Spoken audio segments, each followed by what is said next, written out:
Peace, family. What's going on? My name is Brother Legend. This is my live. We do this every day almost on TikTok. Check out my page, BIGBROLGND. If you're joining us on YouTube, like, share, comment, subscribe. Let us know that you're getting some value from the live.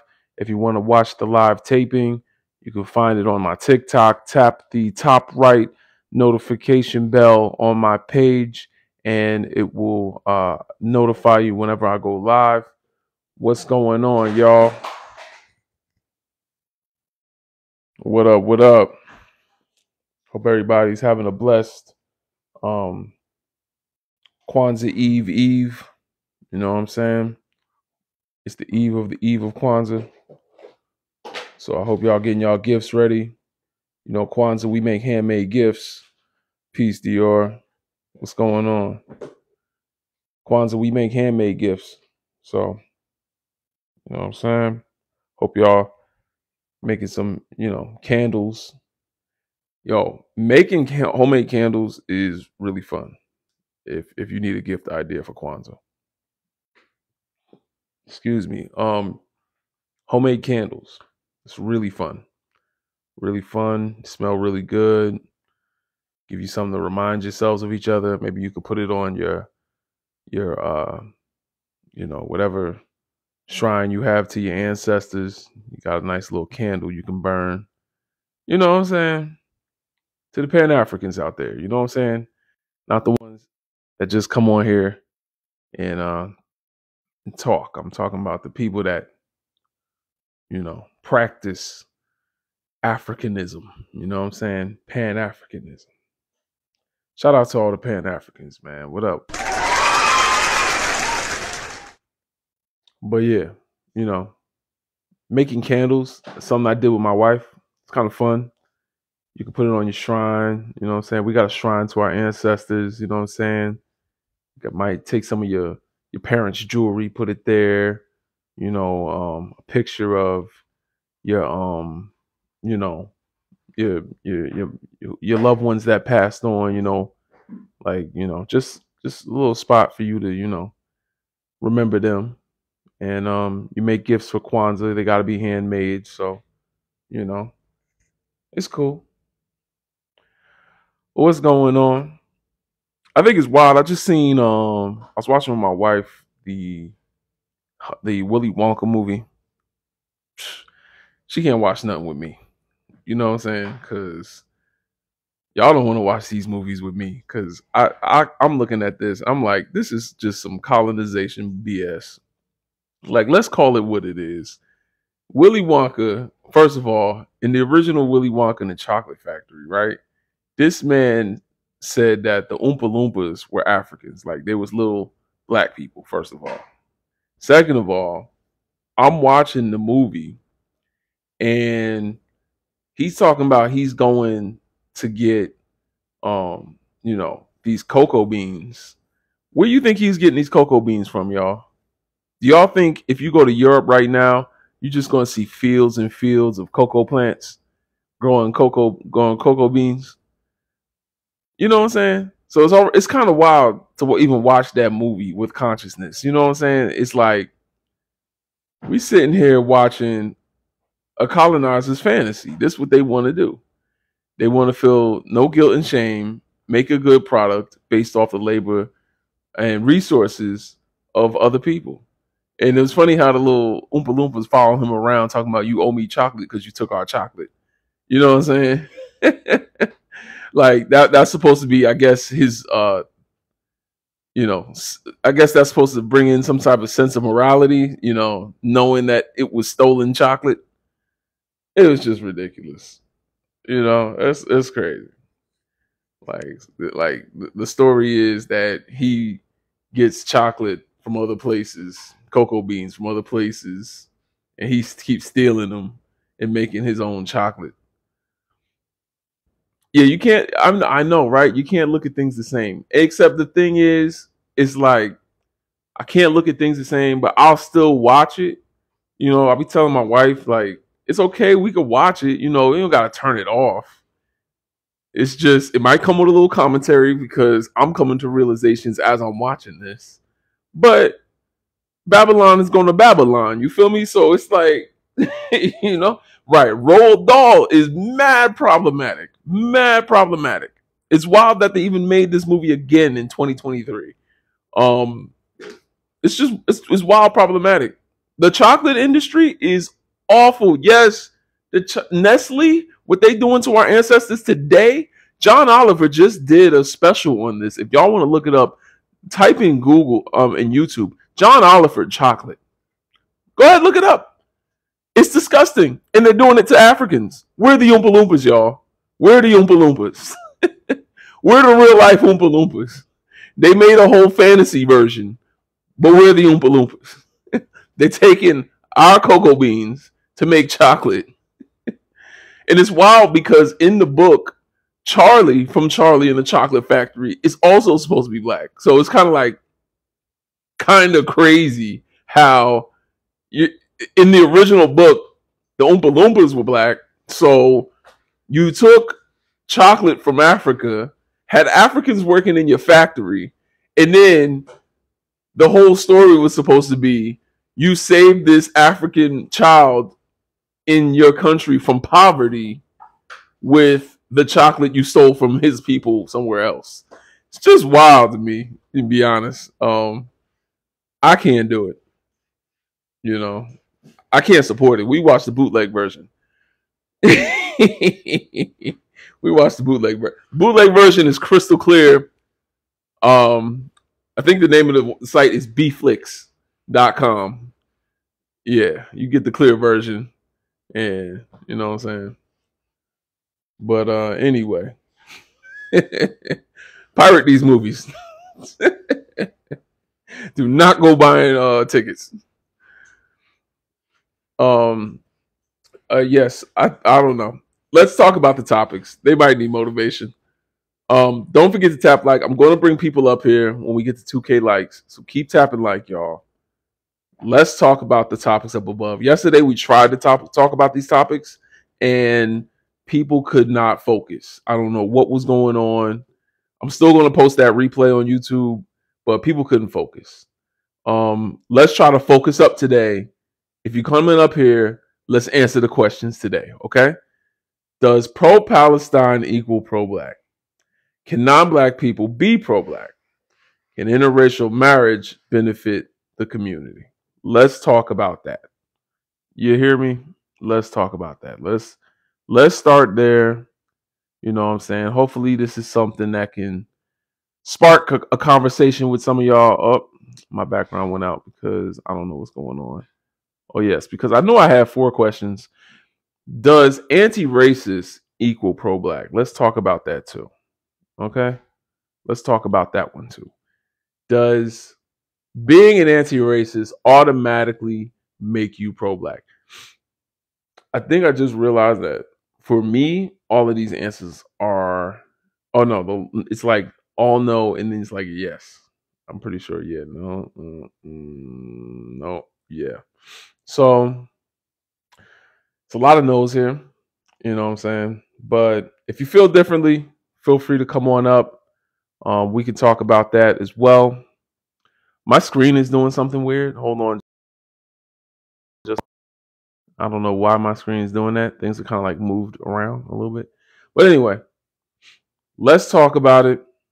Some of y'all are very, very pro-Palestine, and I think it's cute.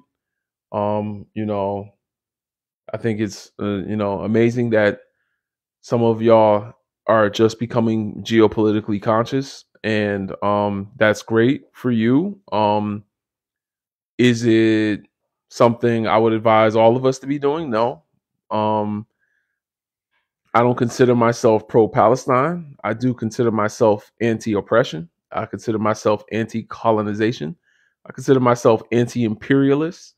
I don't consider myself pro-Palestine.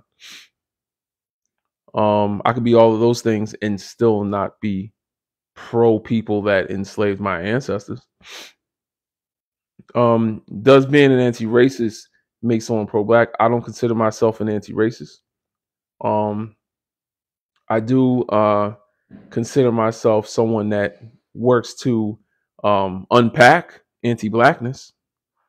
But that's just part of being pro-black as well. But we could talk about that too. Can interracial marriage harm the black community? That's something we talk about a lot. I feel like there's an attack, there's an assault on black love right now.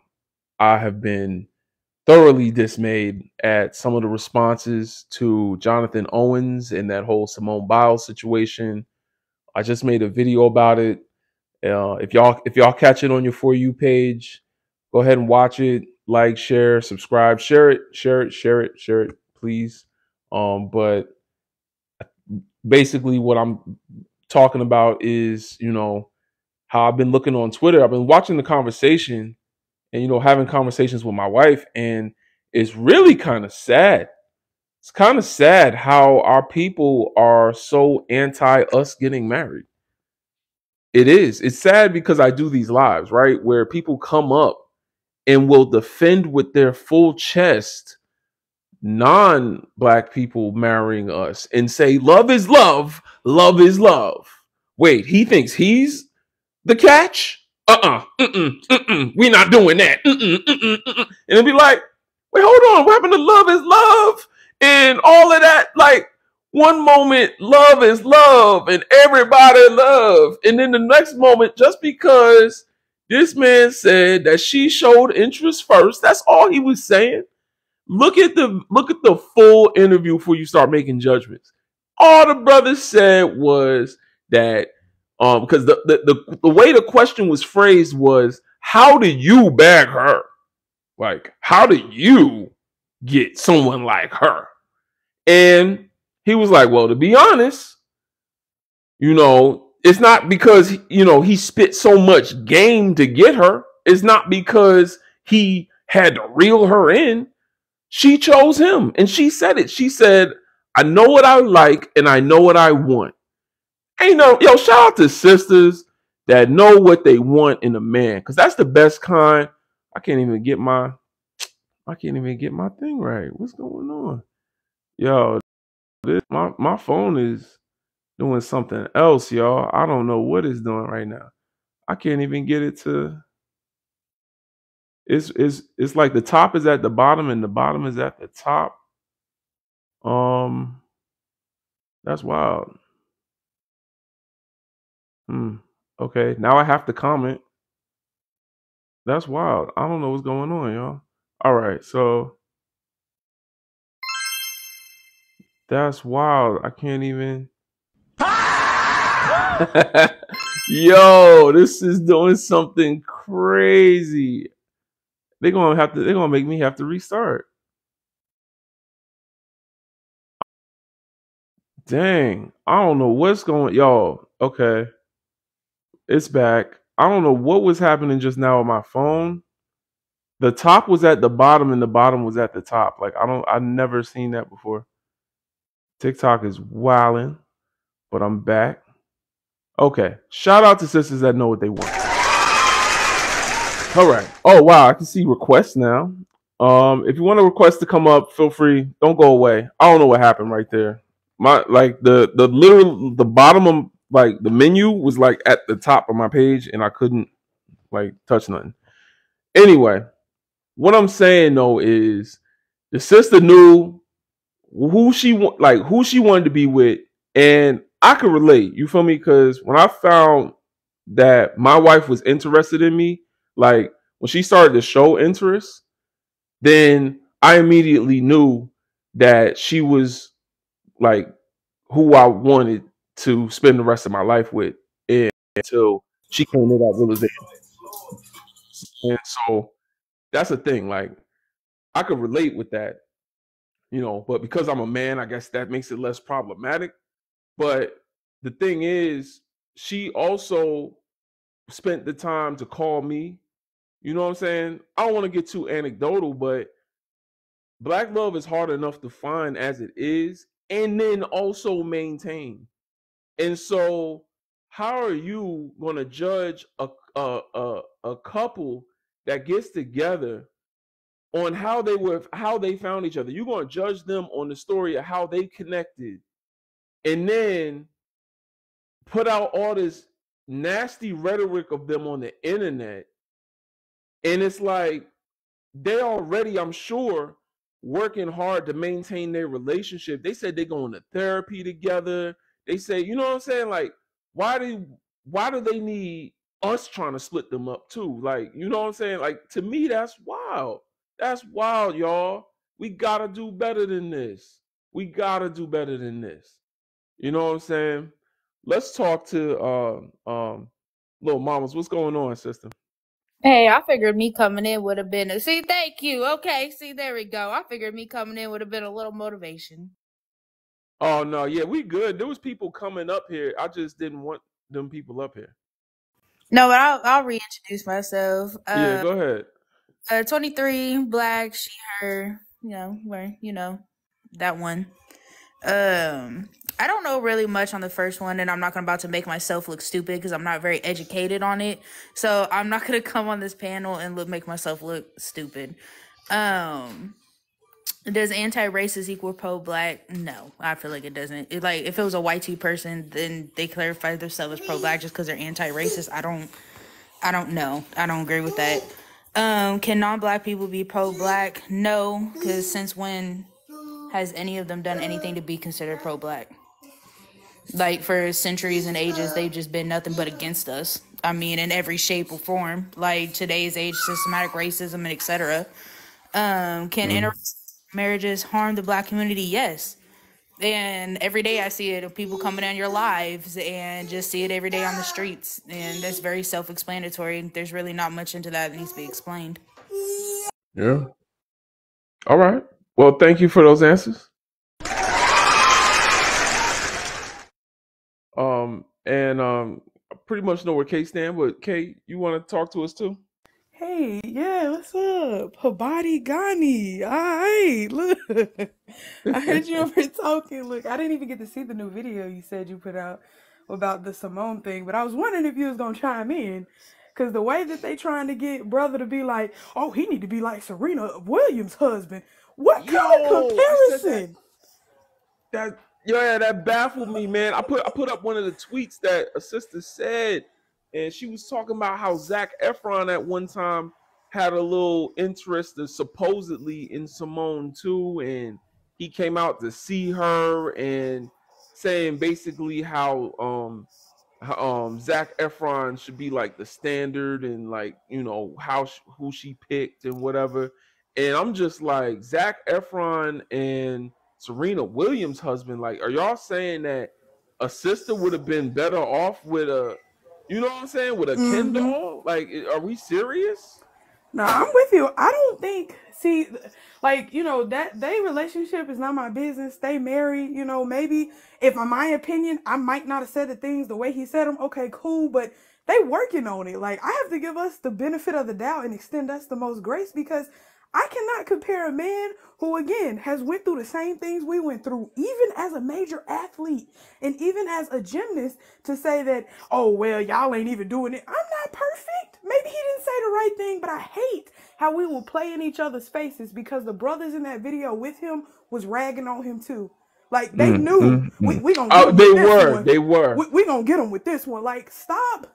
Like, this could have been a real teaching moment, like even for the brothers in the video being like, oh, I understand that perspective, but maybe, we don't want people to think like, like this. Maybe we frame it like this. But I understand what you're saying. It was no level of encouragement to be better. And then it's just like, I see kind of the propaganda where we spin it to how we want it to be. Like us trying to say we need to act like our oppressive counterparts in relationships. It don't work like that. This man done went through exactly what we go through. He just got a little bit of money to his name. I'm like, so if you want to argue, like, okay, maybe he has some, again, it's up for debate. Maybe he has some patriarchal type of, ideology. Maybe that, maybe. If you want to argue that. But saying to go far as, oh, she shouldn't have married him. Oh, she should be acting like, Serena Williams' husband. They should be acting like this. Like, bruh, I can't say all that. I'm glad they together. It's two black people that's the highest ranked together. I am glad to see that. I'm glad Zac Efron didn't work out. Like, because it really made me think she had to be on a dating website. Like, what was it, Zaya or something like that? that they were on, and I'm like, even that right there shows me like how hard it is for someone of her status and background to find a black man in the same like light in love that we need them to be in. So I'm like, hey, they learning, but you know, to be how they comparing, I'm like, see, now y'all going a little too far, bruh. Like some stuff maybe you could argue, but I'm like, bruh, stop trying to apply what they're doing to us. It will never work like that. Never. I don't care what you are, what you're doing. Like, and it's nothing wrong with her going after her husband, whoever she wanted to. Like, I don't see anything wrong with that. Like, the way we just like to play in each other's face and make it worse is what's so strange to me. And then think, well, if he was like this, it would be better. We don't know their relationship. He could have said that, went home, apologized to his wife and said, you know, babe, I didn't mean it like that. You know, I really love you. You're the prize to me. Like, oh, wait, I can't hear you. I can't hear you.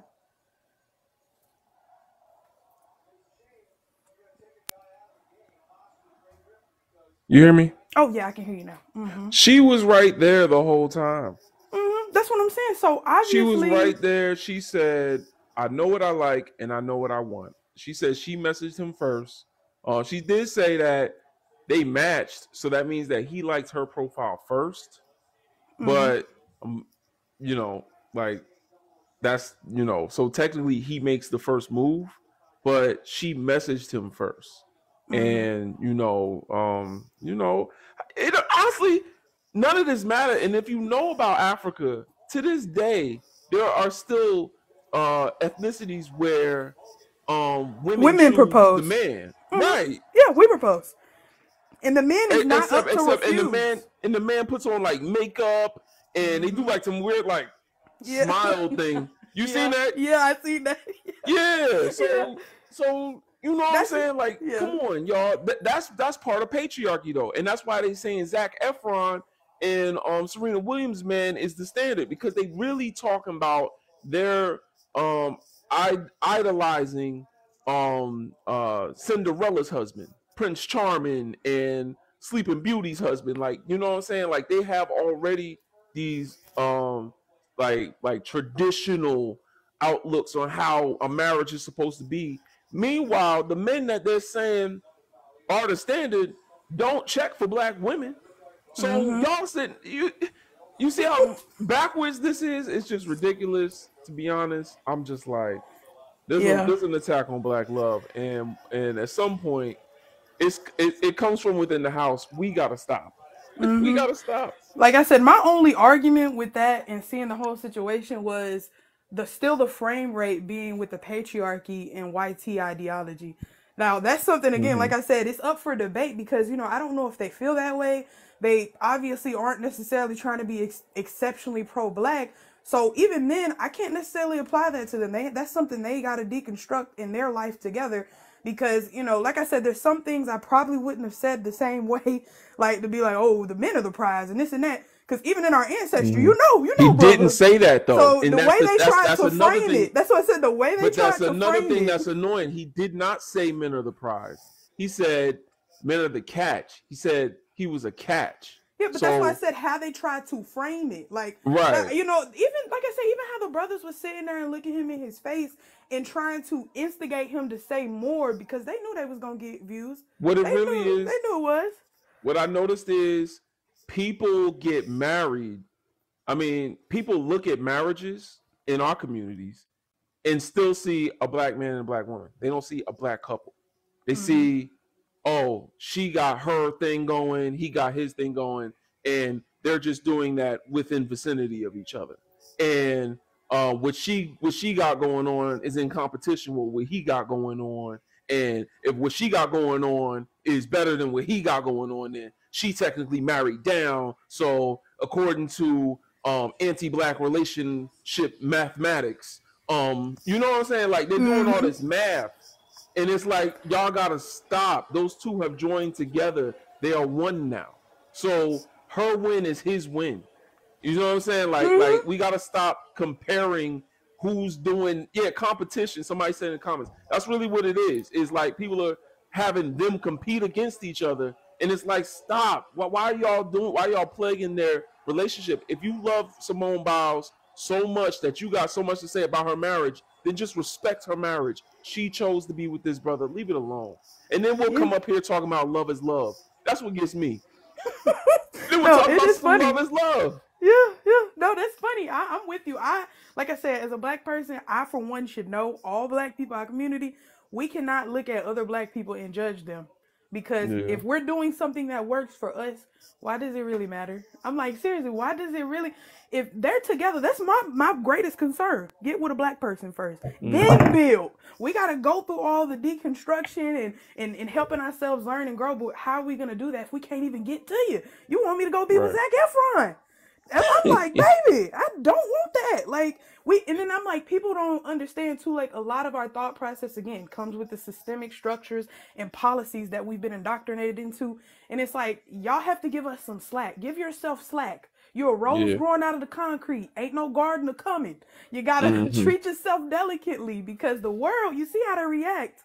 Like, I'm telling you, me and my wife went through it. Like, and I can't tell you how in the first few years of our relationship, we kept looking at each other like it was adversarial. Well, it was adversarial against the world. Yeah, it was like what we was doing was so controversial, and the people that had a problem with us getting together the most was black people. And we're like, and it wasn't like a problem like, Romeo and Juliet, but it was like the people that were the most critical, say me and her got into an argument. Those first few years are rough. I'll be honest with you. No, they are. I don't know how the ancestors used to do it, where they just meet each other, go on a few formal dates and then get married. Like, I don't know how they did that. Me and her had to get to know each other, and we went through some arguments. We went through some ups and downs. Okay, and when we were going through that, we got no grace from black people. All she got was, you need to leave him. And I really didn't get much advice other than, I can recall a few times, guys are really kind of apathetic to it. Like, yeah, they could say, cut her off. It's kind of like, oh, no, your girl is crazy, man. She wild, man. You need to leave her alone, man. So it's like, they will literally tell y'all just to break up over and over and over and over.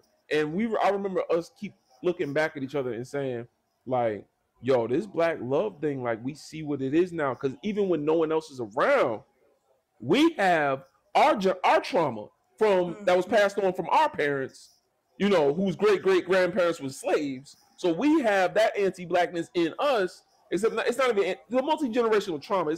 It's anti-black, but it's not anti-blackness. It's not like we're looking at each other as black, but it's like anxiety, depression, you know what I'm saying? We were spanked as children, so we have we take things very like harsh, like even like it's harder to just let things go sometimes. Like, we always feel like we got to have the last word sometimes. Like, so you see what I'm saying? So yes, and that's part of the trauma, part of the culture.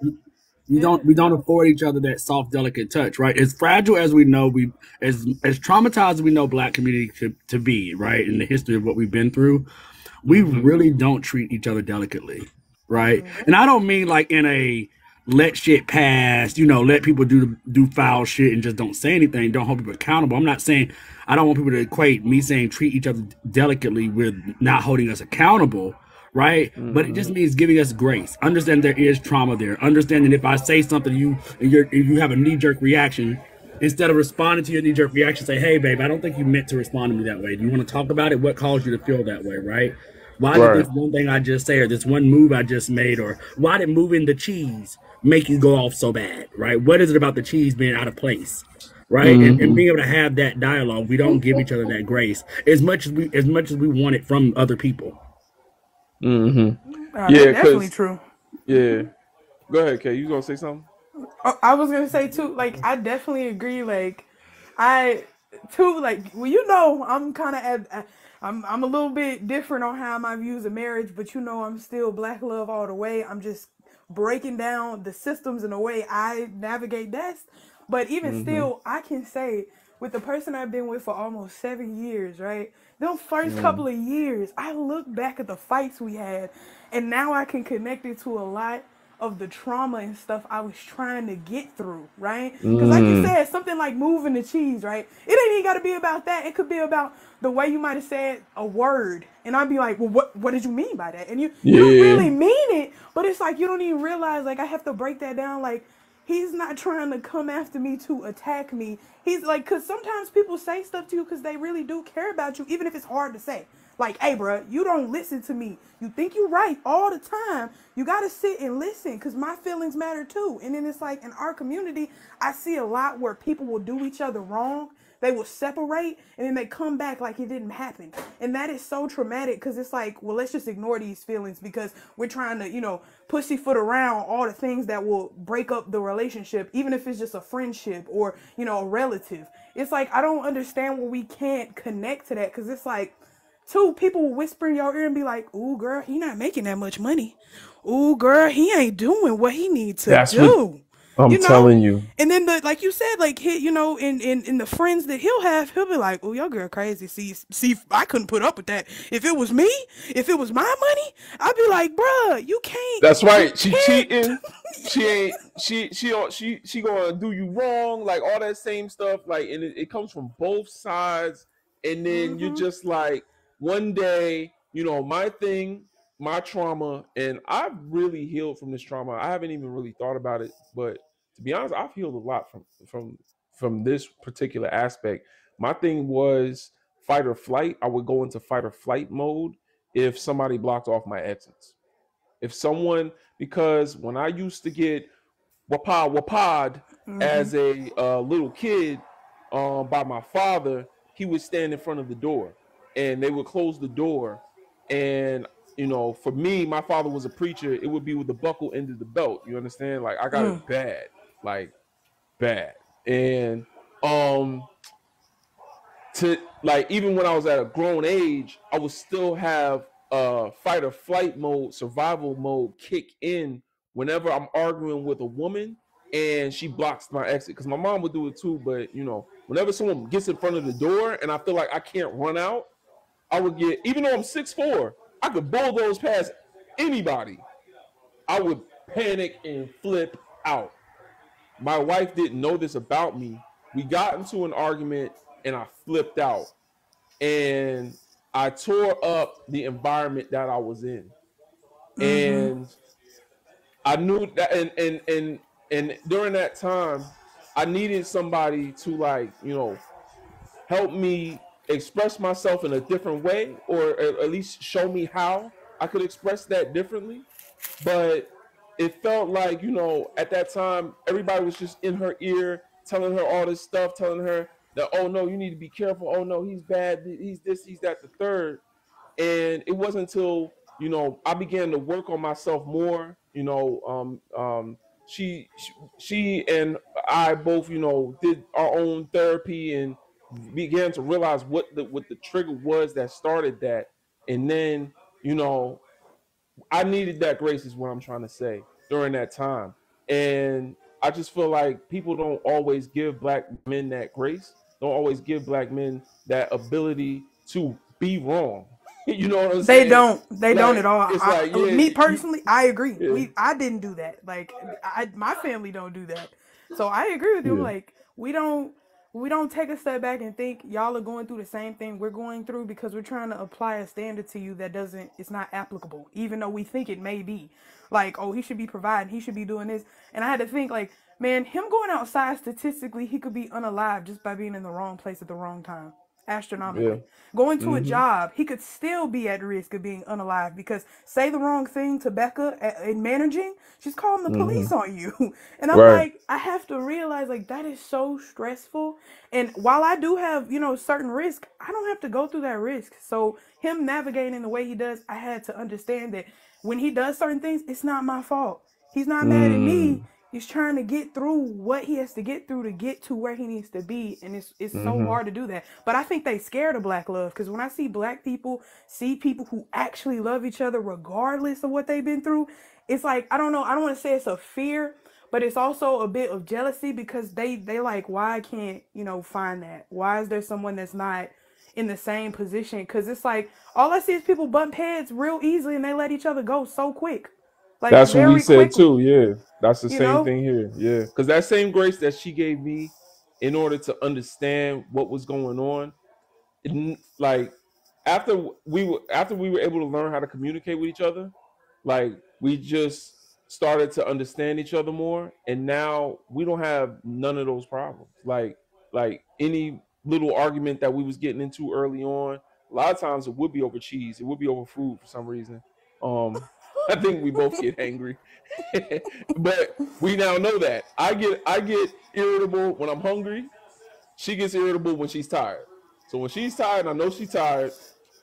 I know that, give her grace during this time. You know what I'm saying? Like, and Mm-hmm. that's part of it is that understanding. I feel like we're too quick to run to the internet with our problems sometimes, and just a lot of stuff. Yeah, we gotta show grace.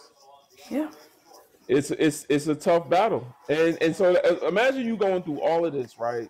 Just like stuff like what I just said, like you're going through all of this, learning how to communicate with each other, you're going through all of this, and now you got your own people on the internet tearing down your relationship because of a goddamn interview.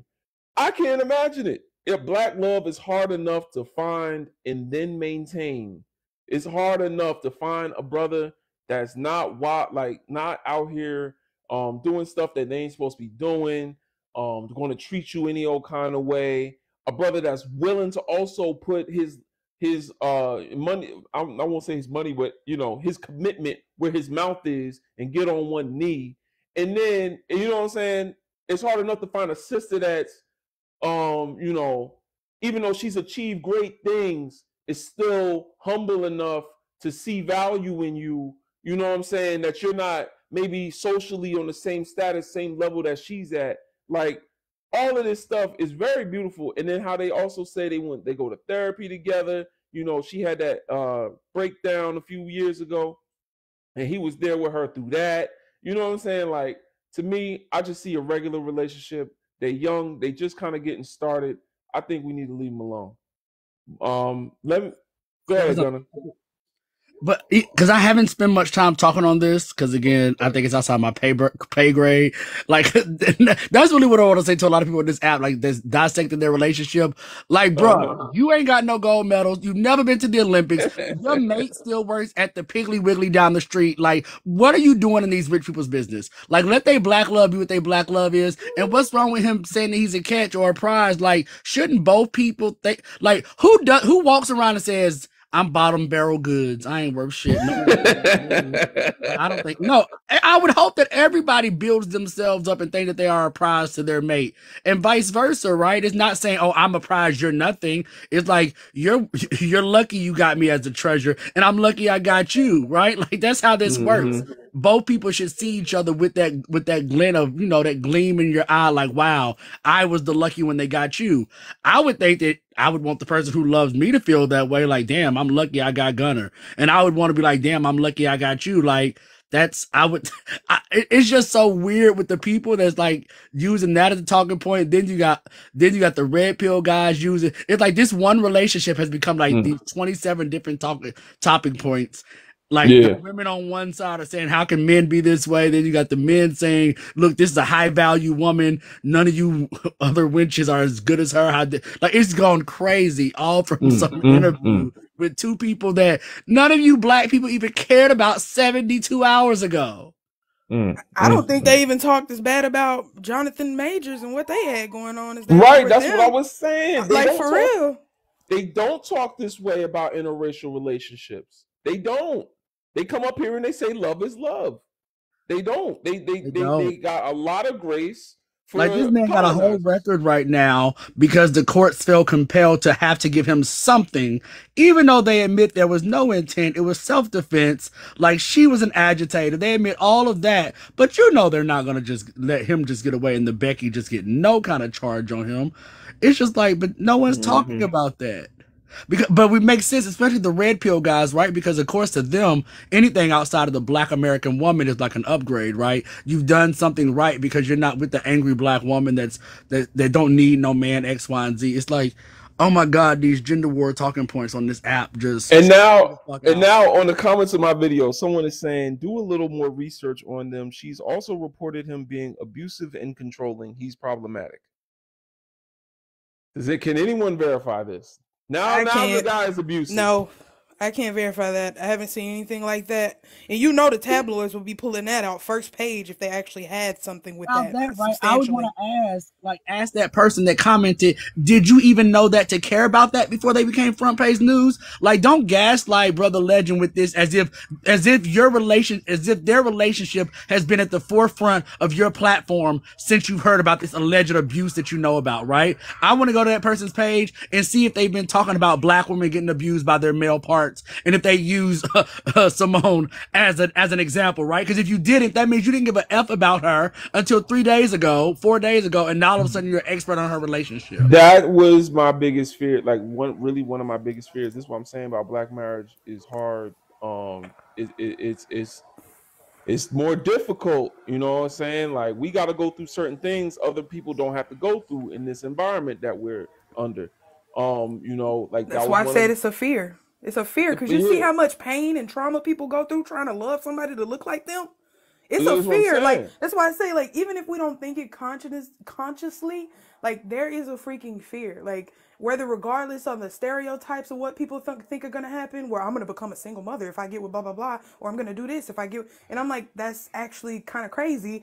But the fear that I'm gonna have to go through this pain and trauma that I saw my dad and my mom go through, or I'm gonna have to do, especially on social media, like what they're doing, because they really do think that he embarrassed his wife. Like it's crazy. Yeah. And the wild thing too is, you know, like what I was afraid of coming into the relationship literally was, you know, that I could get upset one day and not even like my voice projects. That's why I be trying to hold my mic kind of farther away. My voice does project, and you know, sometimes like not anymore, but back then I was more like afraid that you know, one day I could actually get upset about something.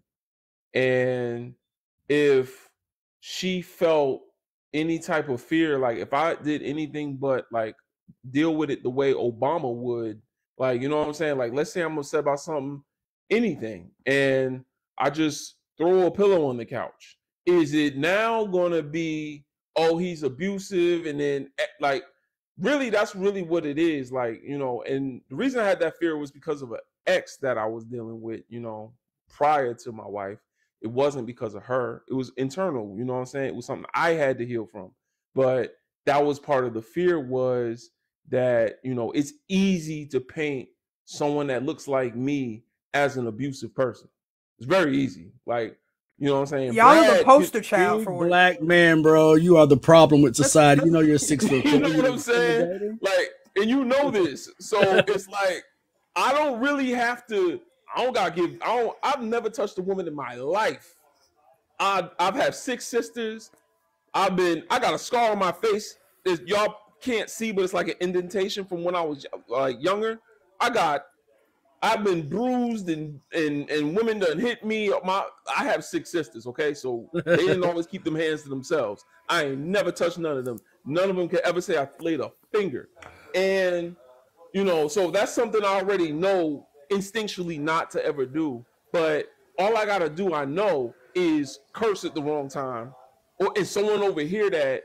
And I've always, you know, well, not anymore. Now we are far from that. But I'm saying, in like 2017, this was like a fear when I got with my wife, you know. So, you know, and being on this panel just now and kind of thinking through what you guys were saying and just thinking about like black trauma and the inability for us to unpack, like even on a macro level, right? We've gone from one fucked up system to another fucked up system to another fucked up system.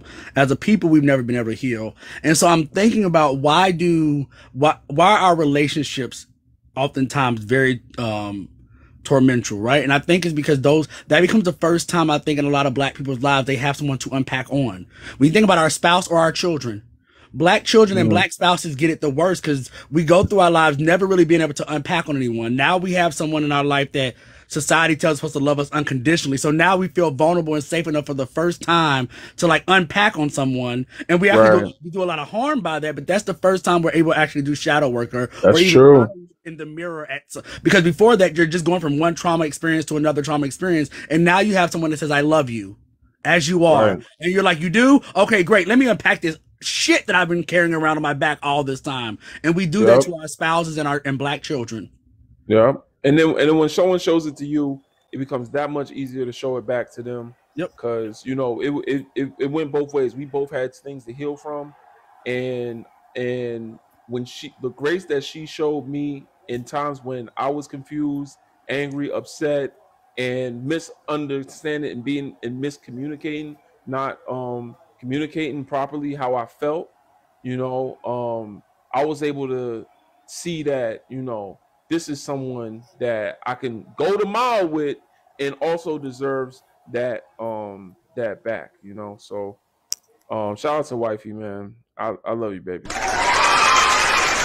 All right. Hold on, y'all. We gotta go to the next guest. Julian, give us your age, race, and pronouns. Good night, everyone. My name is Julian Sterling. I am 49. All right, appreciate you. Talk to us. Okay. On this topic tonight, in most cases, I figure that because of our race, people take us for granted. And some men on the whole take us for granted. Other woman, they try to treat you down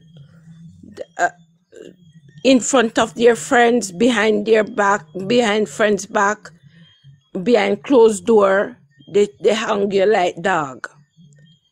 And it's full time for them to stop what they're doing to women and let us live peaceful and respectful in the sight of God and man.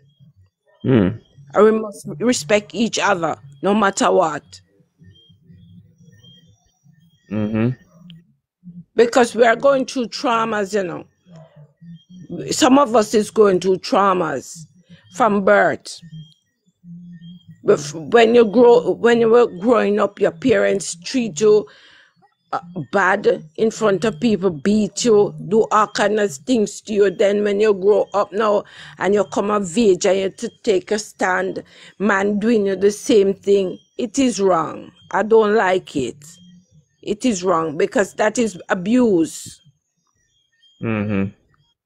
That is abuse. Because if you go to the system when you were young, growing up, and you come now, being a woman, take your stand, and you're still being abused, you're gonna be sick mentally. And that can make you think differently. So all we have to do, if we're married to a person, just be respectable, respect the person must show back respect. Yeah. I agree with that. My 2 cents. All right. Thank you, Sister Julian. Appreciate you. Absolutely. We gotta show more respect. I feel like that's what we've been touching on this whole time, man. Brothers gotta respect our sisters, and you know, sisters gotta respect the brothers. You know, we gotta be able to, you know, come both together ways. at some point. Yes. Yeah, absolutely. Thank you for that insight, Auntie. Diva, what's going on, sister? Y'all know how y'all just send me these invites. I've been sitting in this room the whole time, but I was on the road. Sister's brother opened. So, you know, I had the fall trip and Holy Spirit activate. Holy Spirit activate. Hello,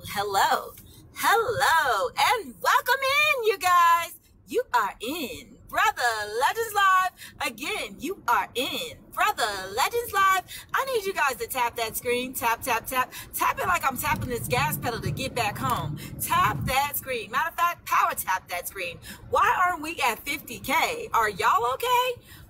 It's Christmas Eve, and I need you guys to get active because I know a lot of y'all to spend some money, so you might as well pound and take it out on the phone and tap the screen. Make sure you share this live. Share with your friends, your enemies. Hell, share with the tap dancing frenemies. But y'all share the live, invite your friends, but make sure most importantly you subscribe. Subscribe here and on Brothers Live on YouTube.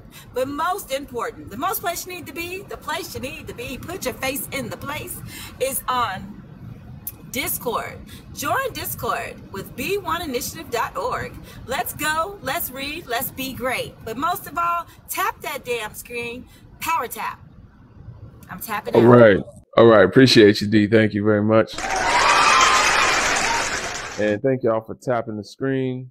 We invite y'all to, oh, you got the book. Hey, you got the book in. Okay.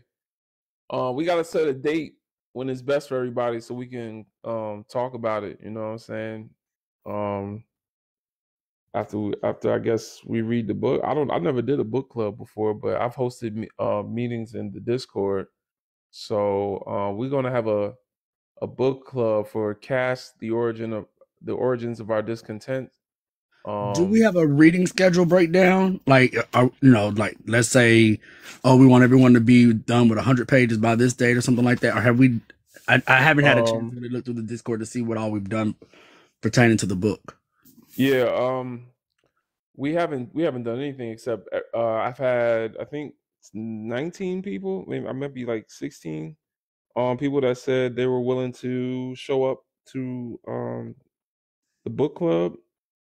The movie comes out on January 28th, so it does give us a short amount of time. So if you want to since you have the physical book, if you want to, set a schedule, just type it in the Discord. Okay, yeah, I'm working on something now. Yeah, I'll ping everybody. Cool. I'm gonna try to see if I can get like a little outline and like read this date by that and stuff. Okay, I got you, brother. You know what I'm saying? Yeah, because I'm gonna have the audio book. So if you could go by chapters, that'd be cool. But I don't know how big the chapters are. Okay. But I'll know. I'm going by the audio book. All right. And appreciate you, Leisha, coming through, moderating as always. Let's answer some questions. Somebody said something awesome to share. What do you mean by that? I'm not sure what the conversation is going on down here. We should do a Zoom meeting and chat about it. Yeah, let's do. We have a Discord, so we could do a Discord if you're in the Discord, Solace. We join b1initiative.org. There's a Discord there, and that's where we meet at. I'm gonna ping everybody, and we're gonna have a meeting. I would say maybe we could set it from like a week or two from now. Maybe, since we got about 4 weeks. The name of the book is Caste, Caste, The Origin of Our Discontents by Isabel Wilkerson. You said we got 4 weeks? Pretty much, yeah. We're coming on 4 weeks now. Okay. So we might not be able to finish the whole thing. I'm cool with that. I don't know.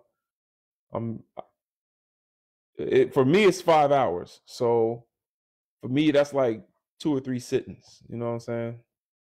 Nah, so, you know damn well that's like 5 to 10 showers, bro. Yeah, that's okay. You know what I'm saying? 5 hours? Who said it? What did you say? You said you can read the book in 5 hours? No, 5 to 10 showers. Oh, I was like, wait, what? This book is 32 chapters, bro. Nah, the audio book I believe was 5 hours. Oh, they must be doing some power tapping. Like this book, the book that I'm reading all the way to the afterword is 403 pages. Let me see. Hold on now. I might have to listen to the audio on the ride to Atlanta tomorrow. It's kind of wild. Because the reading of it is definitely at least a week and a half, 2 week book. Yeah, hold on. And that's like power reading. Let me see how long. Yeah, it was 9 hours. My bad. 9 Okay, hours. now that sounds about right. Oh, no, that's 22 showers. He was right. My bad. Look. I would put it on double speed, but nah, I gotta see, you know. So yeah, 9 hours, you're right. So that means it would have to be, even if it was 2 hours a week, we wouldn't finish the complete book. So I would say there's 32 chapters.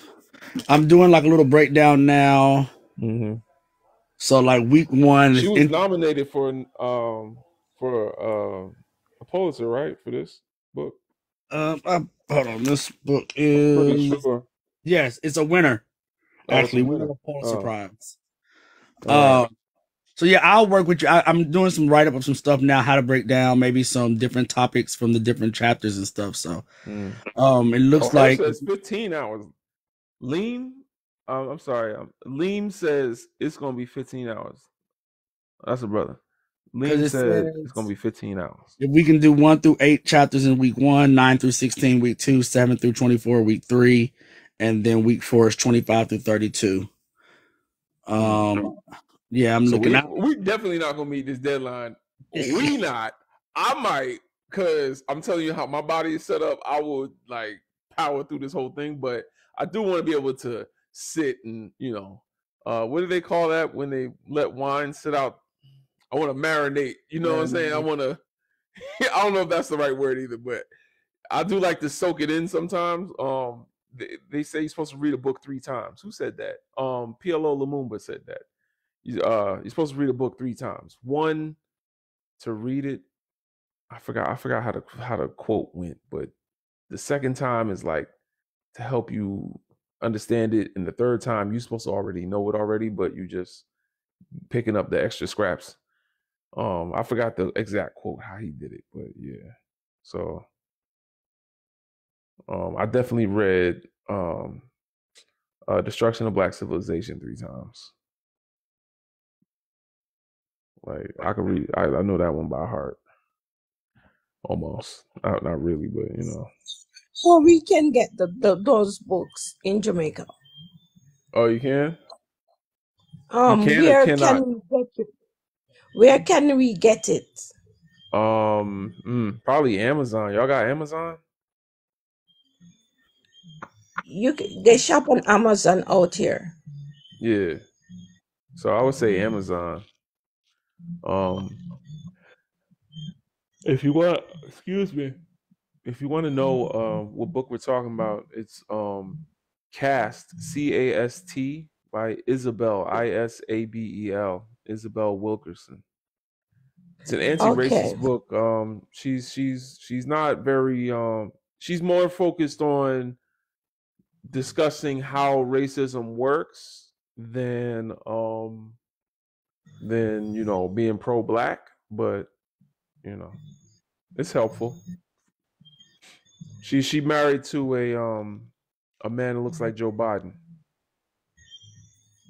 Okay. So be mindful, you know. But I don't know. Maybe he don't look like Joe Biden. I don't know. He She's a black lady. Yeah, she a black lady. You know, that's the thing, man. That's my thing, man. Is some of the sisters that are at the forefront of, you know, unpacking, dismantling, and describing, you know, the systems of oppression above us. A lot of them got thin-lipped men, thin-lipped husbands. That's what they do. I don't know why. Another problematic, well, not problematic. I'm not gonna say it's problem. That's a problematic like thing in their personal lives. It doesn't mean that their message is all the way bad. It's just we have to take that into consideration when they say certain things in the book. You know, I always tell people to do research on the author of the book so you can understand the context that you're reading. Don't just read a book. You don't know who wrote this, what they're about. You know what I'm saying? Okay. I think the same way about The Color Purple. The Color Purple, Alice Walker, you know, the founder of womanism and all the great things that she gave us. Is really great. The Color Purple. However, she was the first black woman to marry a thin-lipped man in Mississippi. A lot of people don't know that. Okay. Terrible. So Oh, that's terrible. yeah, she was the first one. She was in the newspapers when she was young. She married a thin-lipped man, and she eventually divorced him. But this is why a lot of brothers, you know, I'm not talking about the COON sisters, but a lot of brothers feel a type of way about that Color Purple movie because they say it's kind of, you know, fun and fueling the, you know, the the it activates the trauma against black men that exists in black women because of black men. We can say that because of men that were black. However, it's not a movie that's, you know, centered around bringing us back together. She definitely didn't care about bringing us back together. That's why she had a pasty pal. Yeah, I'm about to say, are they talking about the book or the movie? Because both are terrible. Like now that I go back and look at them, I'm like the book. I read that book first time when I was in I'm pretty sure elementary school. I was a really avid reader. Like, you know, I need a good book, something with literary devices and understanding in it. And I had to get a slip sign to read that book. And when I tell you there are certain things in that book that I just don't.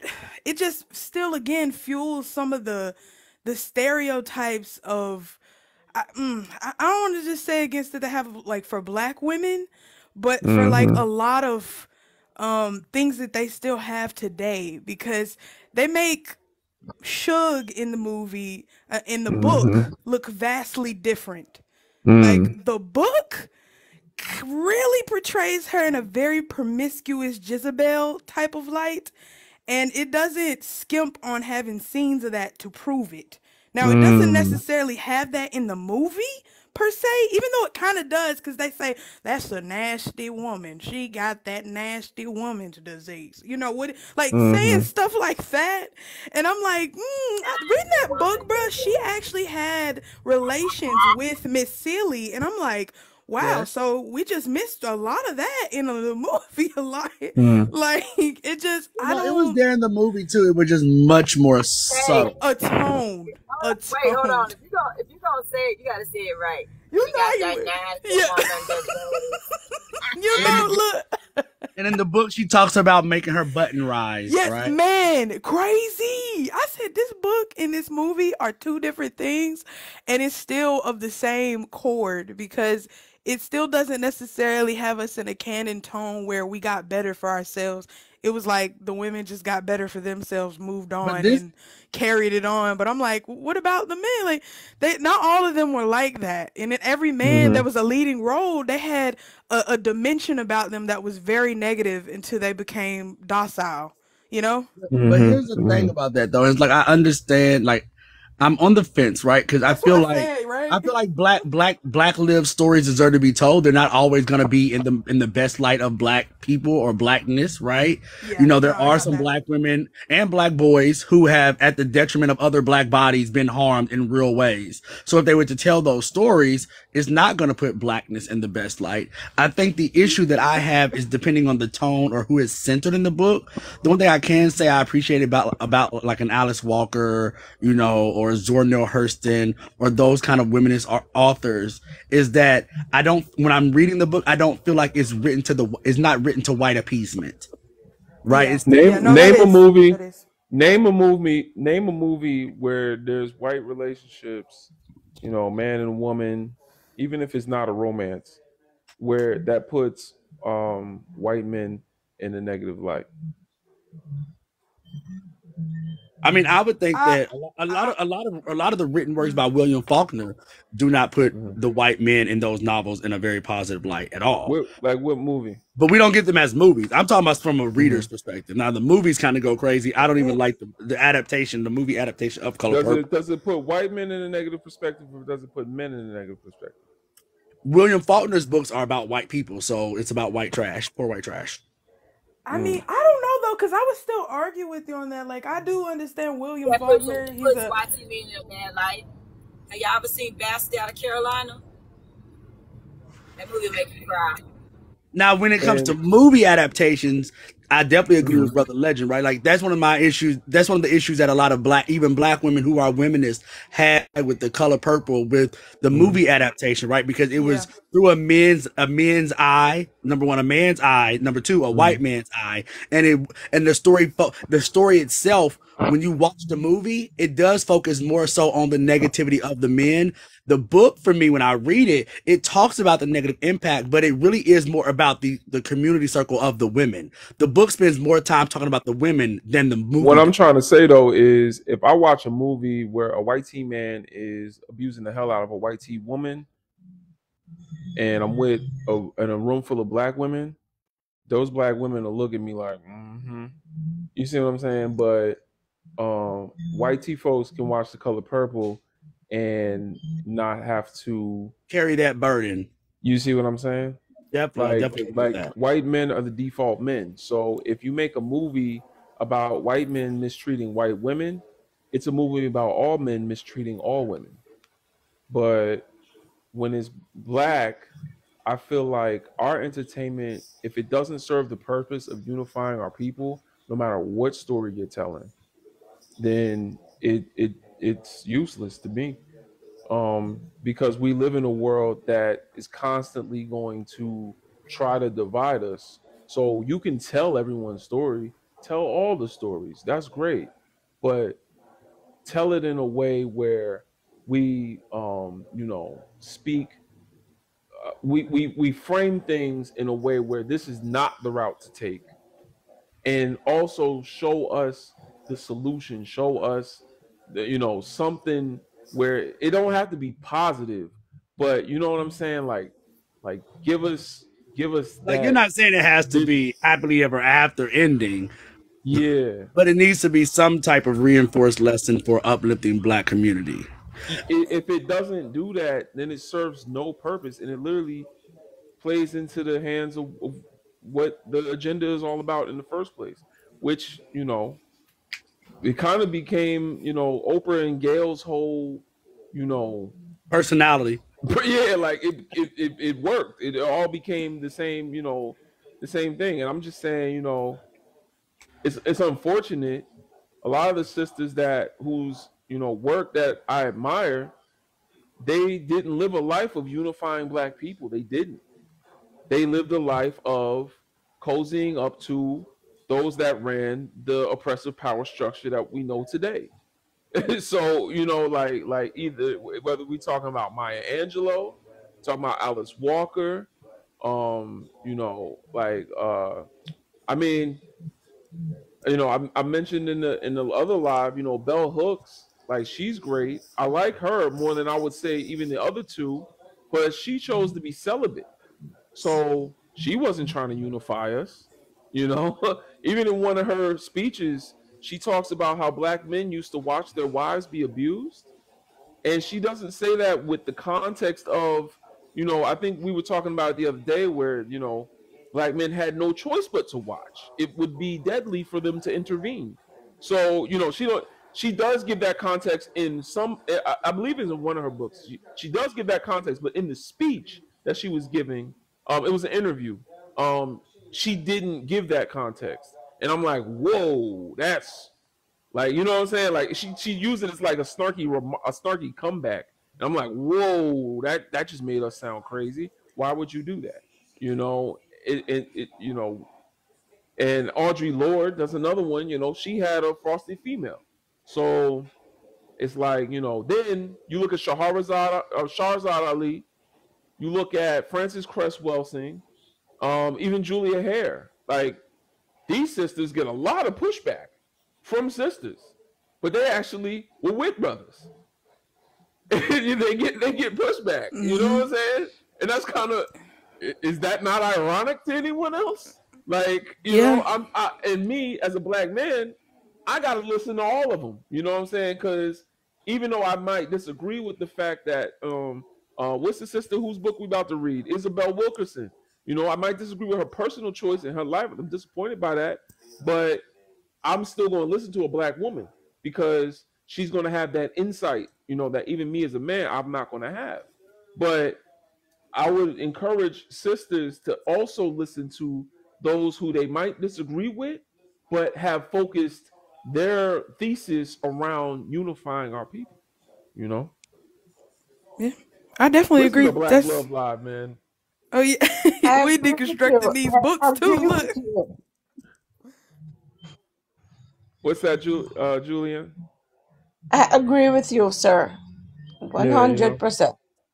Yeah, I mean, you know, I'm not saying don't listen to them. It's just we got to listen to all of them. Listen to all of them. Eat the meat, spit out the bones, however you want to look at it.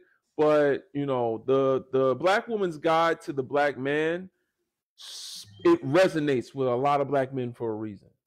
You know, that's Shahzad Ali's book.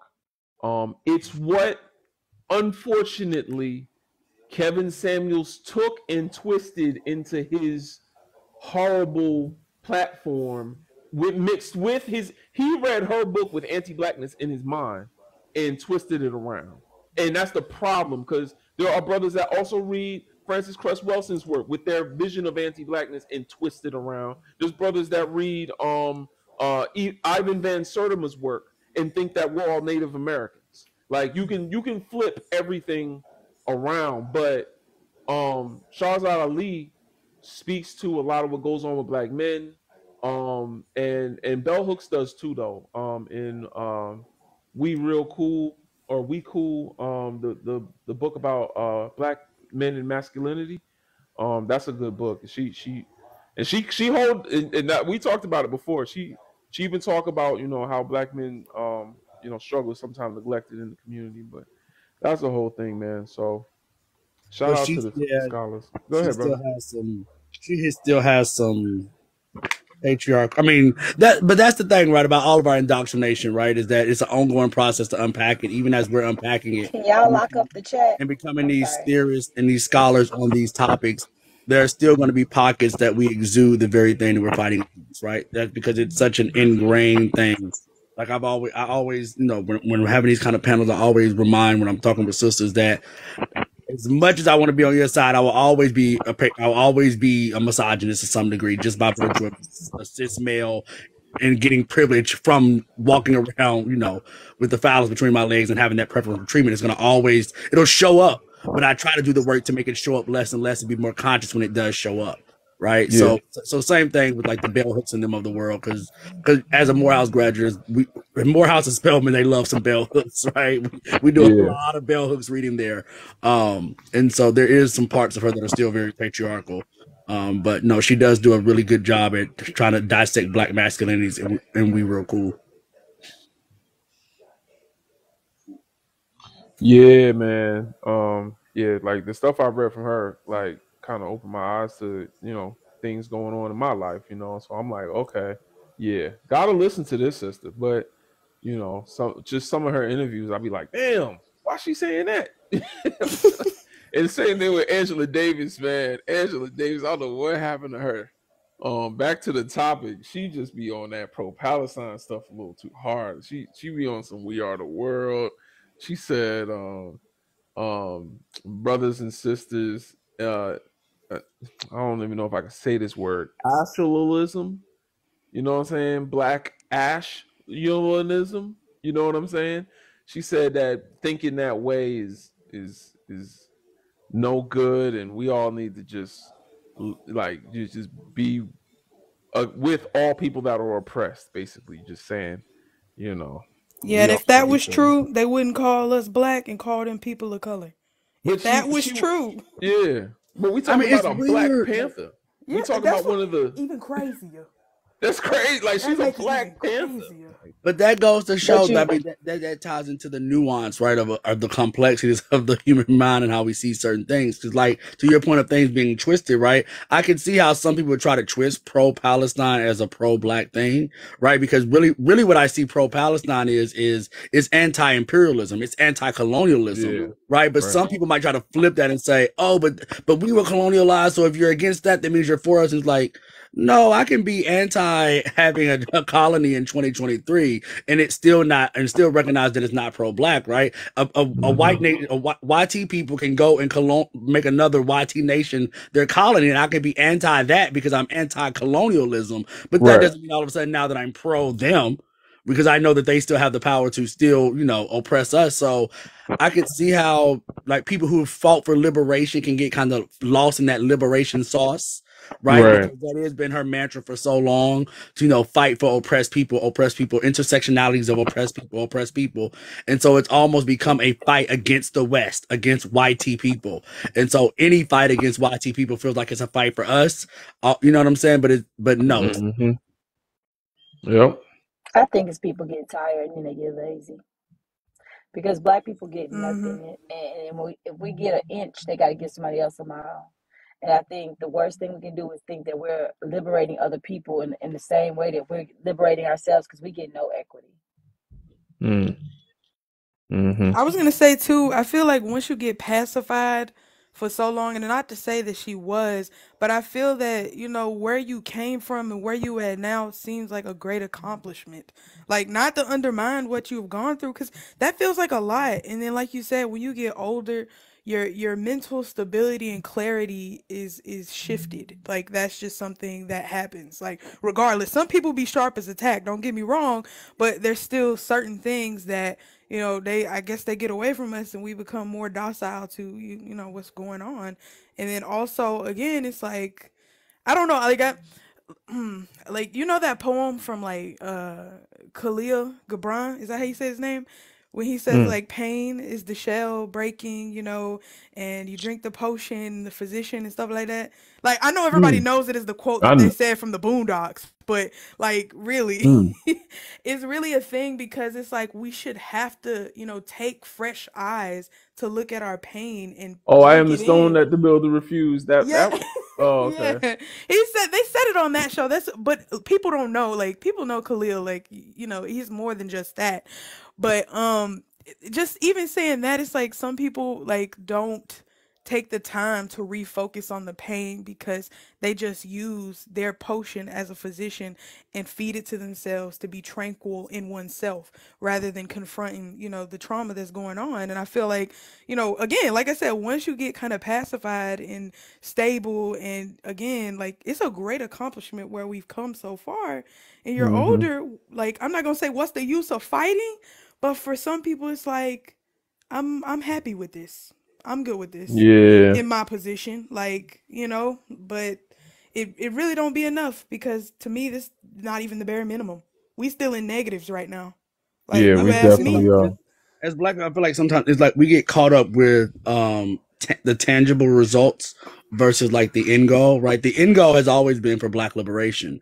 But along that line, if we get the right to vote, if we get the right to sit at a counter, if we get the right to ride their buses, we feel like that's some tangible achievement. And so once you get enough of those, it's like, well, we're probably never going to get liberated, so let me just go ahead and enjoy these things that we got. And then we get so caught up in those things that we fought for that we then weaponize those things. This is a platform that I've been on for quite some time, like, right, like the to placate around voting and using our ancestors being unalive for the right to vote, and making that the thing by which you force Black people to go out and vote for their own oppression, right?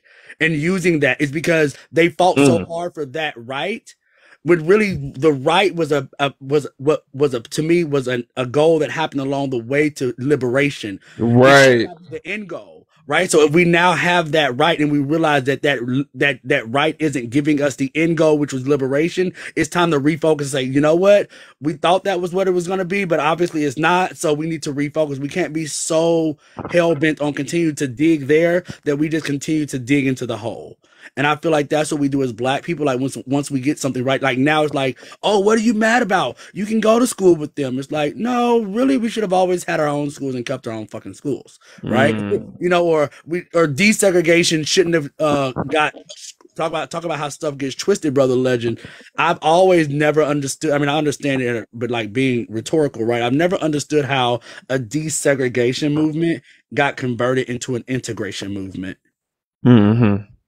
Yeah, that's facts. That's a very interesting point that you bring up there, because I would say we don't need to be voting right now. Imagine if all 45, actually, I heard that it's a little bit over 45.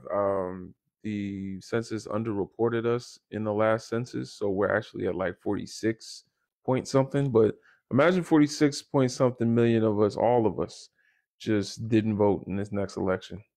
You know what I'm saying? And just showed that if you want us to vote for you, you're gonna have to do something for us. You know, Yeah. now And those that don't want Republicans to win are gonna actually have to show that they're doing something for us. Right. You They know? use the fear of like, well, if you don't vote, then don't be mad when you don't get anything. It's like, are you really threatening me with anything that you don't already do to me? Like, I already don't Right. get nothing. What are you talking about? You're Mhm. instead of, and basically as of right now, it's a threat. But if I don't vote, you're just gonna promise it. That's it. Mhm. And I've had these lives where we talked about this, you know, and then I get a bunch of black politicians come up here. I didn't know so many of them were watching my live. I don't know, maybe people invited them, but as soon as I started talking about voting, I had all these people coming up here saying, "No, you really should vote." And How dare you? Your ancestors, Well, your ancestors died for this. yeah. Hey, I was about to say we definitely vote out of consequence, and they definitely vote out of reward, right? Like, what am I gonna get? We vote because we scared, and we in survival mode, and they voting because, what is my leisure at this moment? But I was gonna say too, like, Gunna, have you ever looked at the concept of gatekeeping? Like, looking at that so much deeply, I don't understand that for us, because my thing is, if it says for black, that shouldn't be on us to gatekeep it. Y'all should gatekeep it. Do not come over in here in our yard and it says for us. Because I see a lot of our things, all of it infiltrated. Every single thing, even the stuff specifically made for us. I could see if it's something like music. Okay, I can't help that. Like, it's going to come with integration, right? Cool, whatever. But a sorority, a HBCU, a spot where a brother or sister should have been at, and then here we are with you in our house with the Delta Kappa Eta Thetas, and you want us to put you in the center of attention and cheer for you, and we are all too happy to do it. I really just saw that, like, so far, like, you will make the most mediocre, bare minimum move, and we are over here inviting you to all the cookouts for your lifetime generational pass. Like, not even just one or two cookouts. We done gave you the whole kit and caboodle. You getting a care package, a follow train, and some You get a more. parking spot next to grandma in the front who had to birth 15 kids, 47 grandbabies just to get that spot. Bruh, like this thing with Bridget Mendler and the Bridget Badu getting me. This thing with this white woman I see on these Facebook videos dancing in the alphas, I'm pretty sure. And she's doing the bare minimum, and people are like, oh, she got over 50,000 shares, she got all these views. And I'm like, what is she doing other than what was applied for her to do? And why is she in that spot when a sister should have been in it? What do we not forget what the Divine Nine and stuff is about? Like, what are the clauses? What do they say in those? See, that's the diabolicalness of white supremacy and the way that they structure this.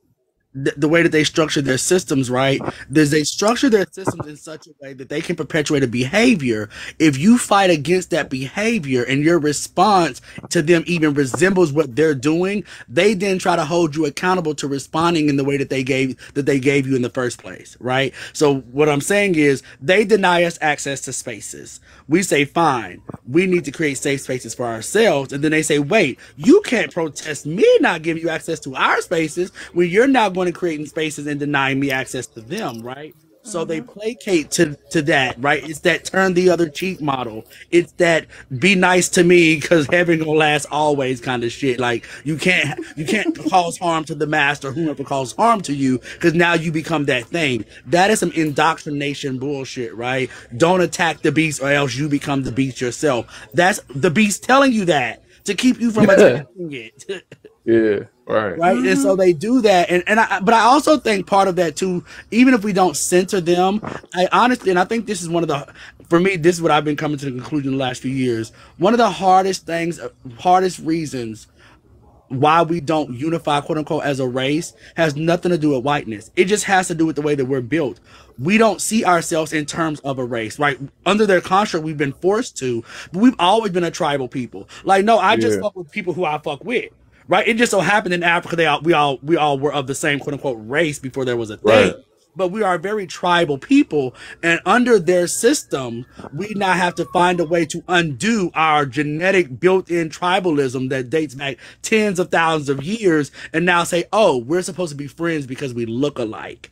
Right. That is how they operate at a genetic level. We don't operate like that. So I think that's it's a very subconscious thing. That's why pro-black is intentional, right? Because I think even to be pro-black, I think it is in us naturally to probably want to date other races and hang out with other people and stuff because that's who we are as humanitarians, right? We are the humanitarian people on the planet. We create cultures. We are the true humans that created culture. So we don't see people as a division like that. So they've created this system, and we're now having to rework ourselves to see ourselves in that divide, which goes back to what I was saying with Brother Legend and what he's always talking about with pro-black. That's why pro-black has to be intentional, because it is almost even antithetical to our natural state. Because our natural state is not to not like you simply because you're YT, or not to not want to be around you simply because you're YT. Right. Our natural state is, if I fuck with you, I fuck with you.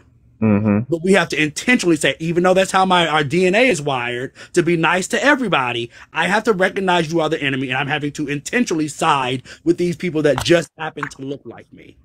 Yeah. Dr. Shakan Dejup talks about that, where, you know, I'm gonna be careful saying innate, but just our natural feelings of, you know, tribalism, like you were saying, that's really what caused Africa to be so easily colonized. And so we literally have one job. We got one thing to do, y'all. Are y'all ready? Everybody that's listening, Black people worldwide, African people worldwide. I got there's one thing we have to do. You want anti-racism to go to go to the max, and you know, you want liberation for your people, your resources. You want to free up your community. We only have one goal. We got one thing. All of us got to do one thing to reverse all the hundreds of years of our people being put last, most oppressed, incarcerated, all of this other stuff that's going on in our communities. We got one thing we got to do to fix all of this. It's very simple.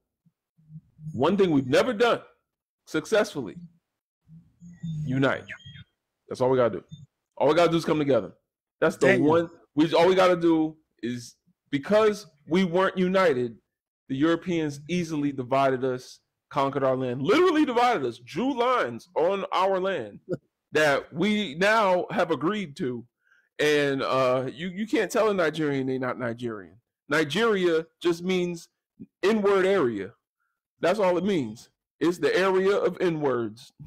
That's what it means in Latin. Niger means black. Ia means land of. Ninja area. That's what it means. Wow. And so, and they will sit here and I'm not mad at them. You know, that's the way they grew up. But we have agreed to their divisions, and that's the problem. We have one job, and that's unite. If any African people can teach African people this, it is Africans in the diaspora. It is us.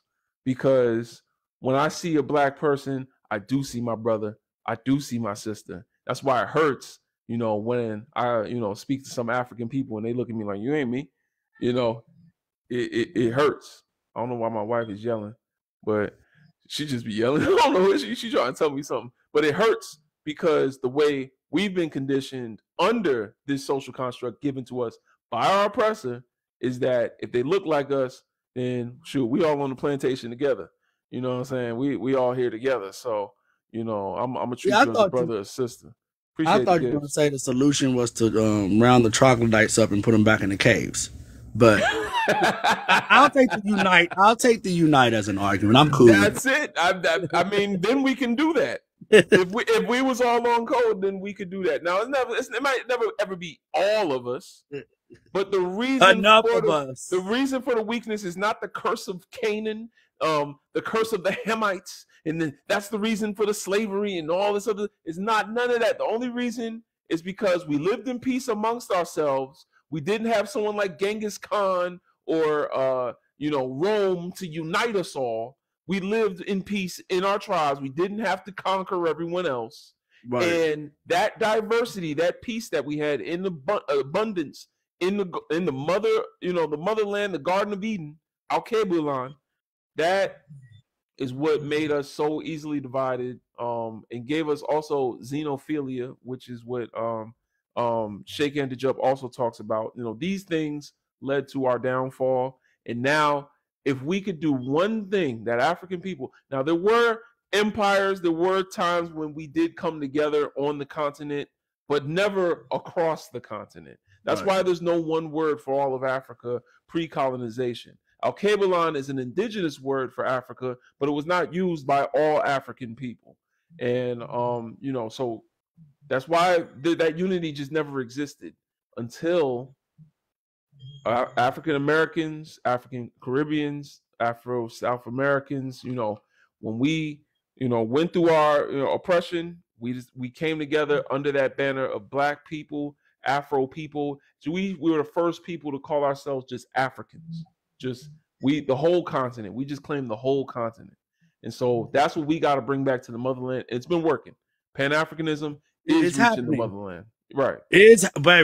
One thing I can say, we don't see a lot of the news, but to my Black people that can hear, the 268 of y'all, for those that are in the Raptors that may not do a lot of research or just may watch the news as is, you need to dig into it. Our African brothers is fighting back something serious over there right now. They is not playing. They sure is. They taking back land and saying, "Oh, you and your families own this land for 100 years. That's good. I'm sorry, but you no longer own it. You got to go." Right. I love that. I love it. I remember when I first heard about it, I had just moved to New York, and one of my coworkers, I hate to be xenophobic or anything, but she was of one of the Asian countries, and she was like, she came to work real stressed out. And she was like, my parents have been told they got 1 month until they got to get off the land, and they've been on that land for the last 120 years, and it just feels so wrong, and blah, blah, blah. And like, there was a part of me that's like, damn, it's 120 years, right? So she grew up here. She doesn't know no better. So it can feel like a loss of home. But then the other side of me was like, good. Get the fuck up out their land. That's not your land. You know what I'm saying? It's like, and that's the humanitarian side, right? Because I don't want us as Black people to ever just be not decent humans, right? So as a human to human, I can empathize. It's to you, like I said, to her, it's her homeland. They've been on that land for 120 years. So I want to empathize, but sorry, my empathy with the motherland supersedes you and your family losing the 120 years that y'all stole. That's facts. It was stolen. And so, yeah, that's the thing, I see what's going on in the Sahel region. They formed a federation, so that basically it's a Pan-African alliance, something we have never seen in modern history. And I hope it turns out well. Thomas Sankara tried something similar. So I mean, I just want Motherland to get their shit. Like, if Motherland could get their shit together with the way that Black people in the West and America, how we stand up, it would. I don't know that a lot of people realize it would give us that much more power, right? We lack a lot of power as other people in this country that still claim another homeland because their homeland has some type of influence here, right? You can't just be an American and just start fucking over the Chinese people because China gonna say, wait, hold on, you doing what to our children? You know what I'm saying? You just start messing up with some Australians. They're like, what you doing? What to our, you know what I'm saying? Because they have economic ties with America. Africa has never really put that pressure on America to say, hey, y'all better treat Black people in America fair. Because if you don't, we're going to cut off this cobalt. We're going to cut off this. Those are our children over there. So you need to treat them right. We don't have a homeland with a tie to resources to be able to deny America. So they're able to continue to treat us like this. But if we ever truly got the backing of homeland, like the way that these other people have the backing of their homeland, America would have to wake up and treat us completely different tomorrow. Yeah. Well, there's a lot of Chinese going in there and having children, which is kind of wild, especially considering what I don't know if you know about the Japanese, what they did in the Congo.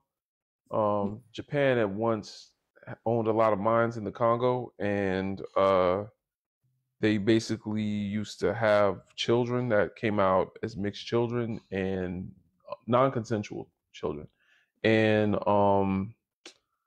they would unalive them because they wouldn't be considered Japanese.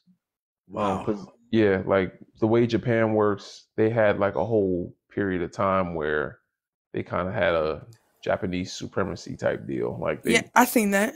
I seen that. yeah, They had people with multiple children. They would be like, "My daughter's buried right over there." I seen it. I think I seen that documentary right, about that. yeah, And documentary, they were Yeah, it was a saying whole that group of black women. it was only a select few women that actually were saved, and they were like, that's because every day my grandmother would come and she would like put me in a box and drape this sheet over me and hide me from them so that they wouldn't see me. And she was like, now that I'm older, I get treated differently because you can kind of tell, like, they're not silly. And she was like, well, the heritage that came with it, they're actually shocked that I'm still alive and I made it through, But I was wow, thinking too, like, the men too, like the way that they would describe it is like it was an honor thing. So like an honor unaliving to restore the fact to their family that not bringing them here. You know what I'm saying? Because they messed up by mm, getting them, impregnated. And I was like, what? That's so crazy. Stop doing what you're doing with them then. Because they were like, yeah, no, that many a time, like he said, not consensual. Many a yeah, time. Like, yeah, rarely was this, oh, well, my father loved them or it was just an accident. No, like, they were like, well, hey, I'm drunk. Let me come on over here while they over here next to the mine and get it in real quick and then honor unalive if I have a daughter or whatever. Like, sad. Sad. Yeah. yeah. Sometimes That's a shame. unaliving the mother as well. Like, before they Yeah, figured, let me just start unaliving the children, they would unalive the women. right. Like, what? It's really weird because Japan will turn around and say they're not racist. It's just their culture.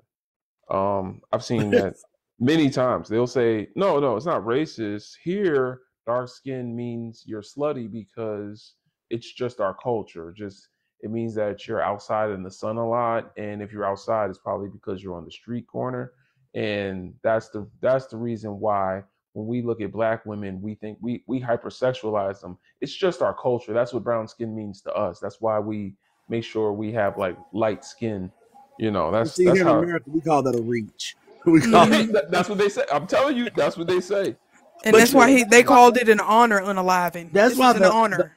that's hmm why it's so important when we do this work and have these conversations with people that come in with these kind of weird ideologies around blackness, having them understand the full breadth of blackness, anti-blackness across the globe and how it plays out, right? Because I think a lot of times black people here in America, we do get caught up in our specific version of anti-blackness and right, racism, and we kind of ignore or pacify other versions. Like in hearing y'all talk about that, it reminds me of like the Passport Bros and like this ideology of like, oh, in World War II, black men was going overseas and they was being loved by all these women and blah, blah, blah. And I'm like, yeah, but do you not realize when those black men came back home and left those children over there, those children were all orphaned and because they were black children, like that country didn't just say, oh, we got some black babies around here. We love them. Let's treat them like royalty.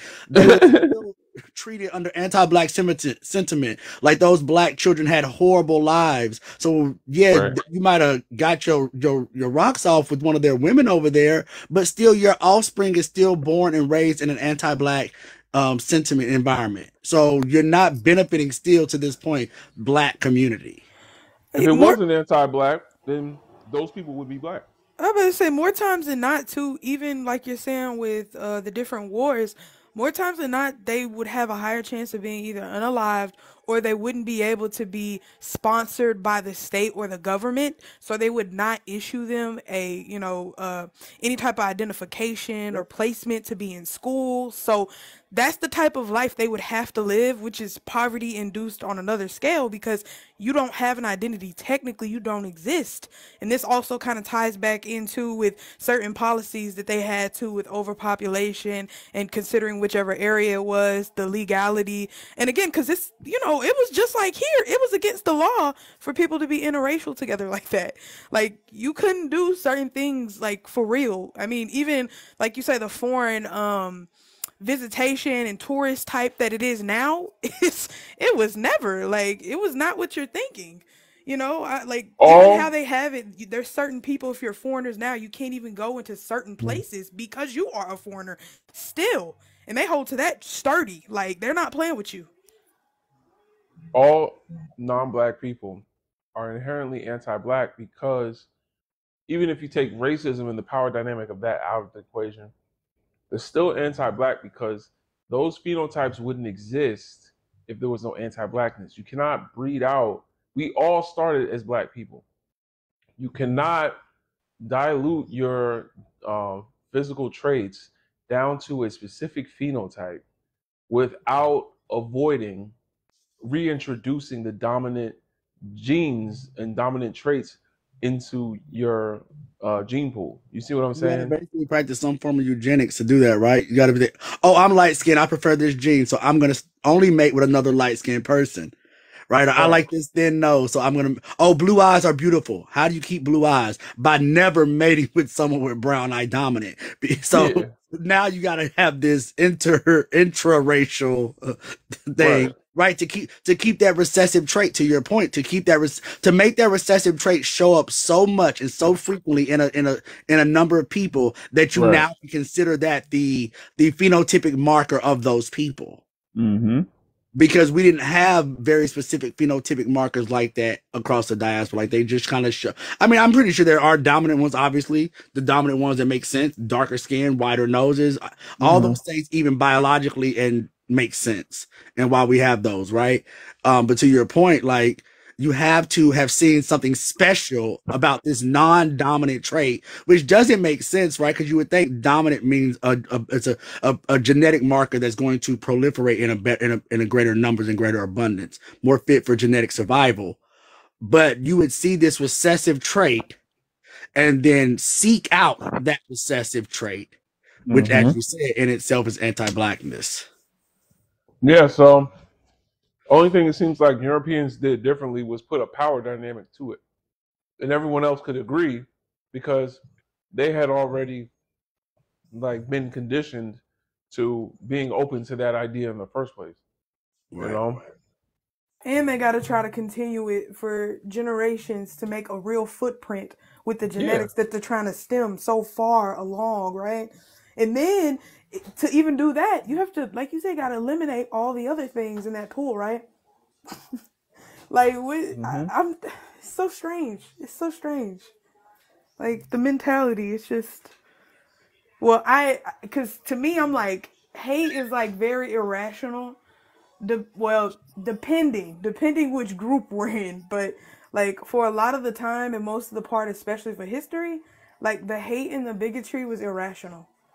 The thinking that you're better, even from the jump, like, in generations of time, reinforced of indoctrination, because, to think that, people still think that now, like, it leads me to believe the disillusion way back then. Think about it. Like, and all the films I see about, like, different historical events where, like, even the weird ones that are supposed to be outlandish but aren't, like Midsummer, I'm like, y'all probably did that for real. Y'all was putting hair in people's pies, a little bit of blood, whatever.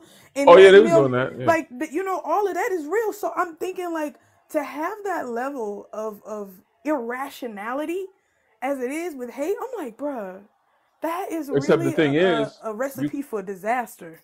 You could argue that the survival mechanism behind recessive traits in other areas of the world outside of Africa could be that it wasn't done out always out of hate. Hatred, of course, Yeah, no, that's would why I be, said even then it wasn't, because I don't you think know, hate was the same. you see what I'm saying? Mm-hmm. Because hatred might have been useful as a tool to not bring back the dominant African genes. Because, for example, if you're in the ice cold mountains of Japan, where it gets really cold, or up in Russia, for example, like you're not going to want to mate with black people up here because they might not be able to survive. Like, I don't know if y'all know about Russian people, but there's like a scale of like how much melanin you have, and they got like 0. Like they're like they don't tan in the sun. They just turn red and peel. Like they don't they can't even get a tan because the melanin is not enough in their skin to even activate in the sunlight. Like their skin just jumps off their body from the pain. So the reason for that, of course, is because they've honed their genetic makeup to a point where they can survive in colder climates because that was conducive to their environment. Makes it so that they can survive. It's just the thing is that's always going to bring an aversion to I black didn't people. even ask to join. He just put me in there. Oh, I'm sorry. It's okay. I didn't do that, but it's all right. Oh, You don't gotta be up here. But yeah.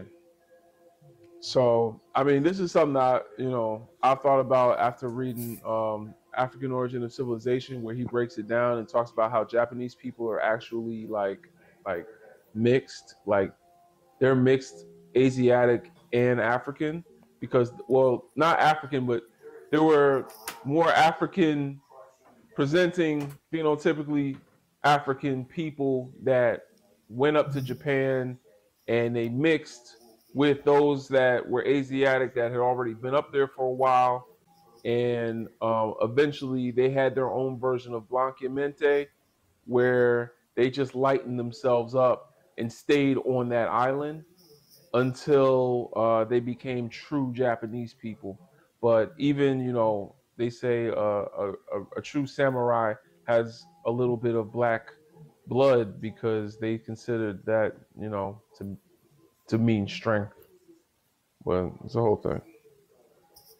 No, I agree with you. I'm here to Mhm. wager. I'm not just wagering it was hate. I'm wagering it's way more. But the way we've Yeah. simplified it today, like that is definitely Mhm. something that is on another level of irrational with a lot of people.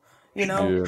Because how do you like get so mad? Like you be saying, we be in these lives and like people will just wait their turn just to say some crazy junk, like, or interrupt or derail, like, and they literally wait to do that. Like, how delusional Yeah. do you have to be or hate so much to come in and tell people that you're not oppressed and you really know the reality? Like, let's be real, you're privileged. Or to Right. think, like, let's keep making these weird videos of like fetishizing, these people with AI filters. I'd be like, bruh, if I see another one of those things made up like it's a Disney Pixar movie and it's stereotyping us to either be criminals or in interracial couples, I'd be like, bruh, can y'all leave us alone? Like, we can't Right. never have nothing. We can't have a follow train. We can't have a hairstyle. We can't have a sorority. We can't have nothing to ourselves to where we have a sense of community with just ourselves unless we craft it. And even then, we don't have the entitlement or ownership of said company. So there's still room for everybody else to be there too. I'm like, Yeah. man. I keep saying it. At no point was anything that has displaced black people ever been addressed or corrected.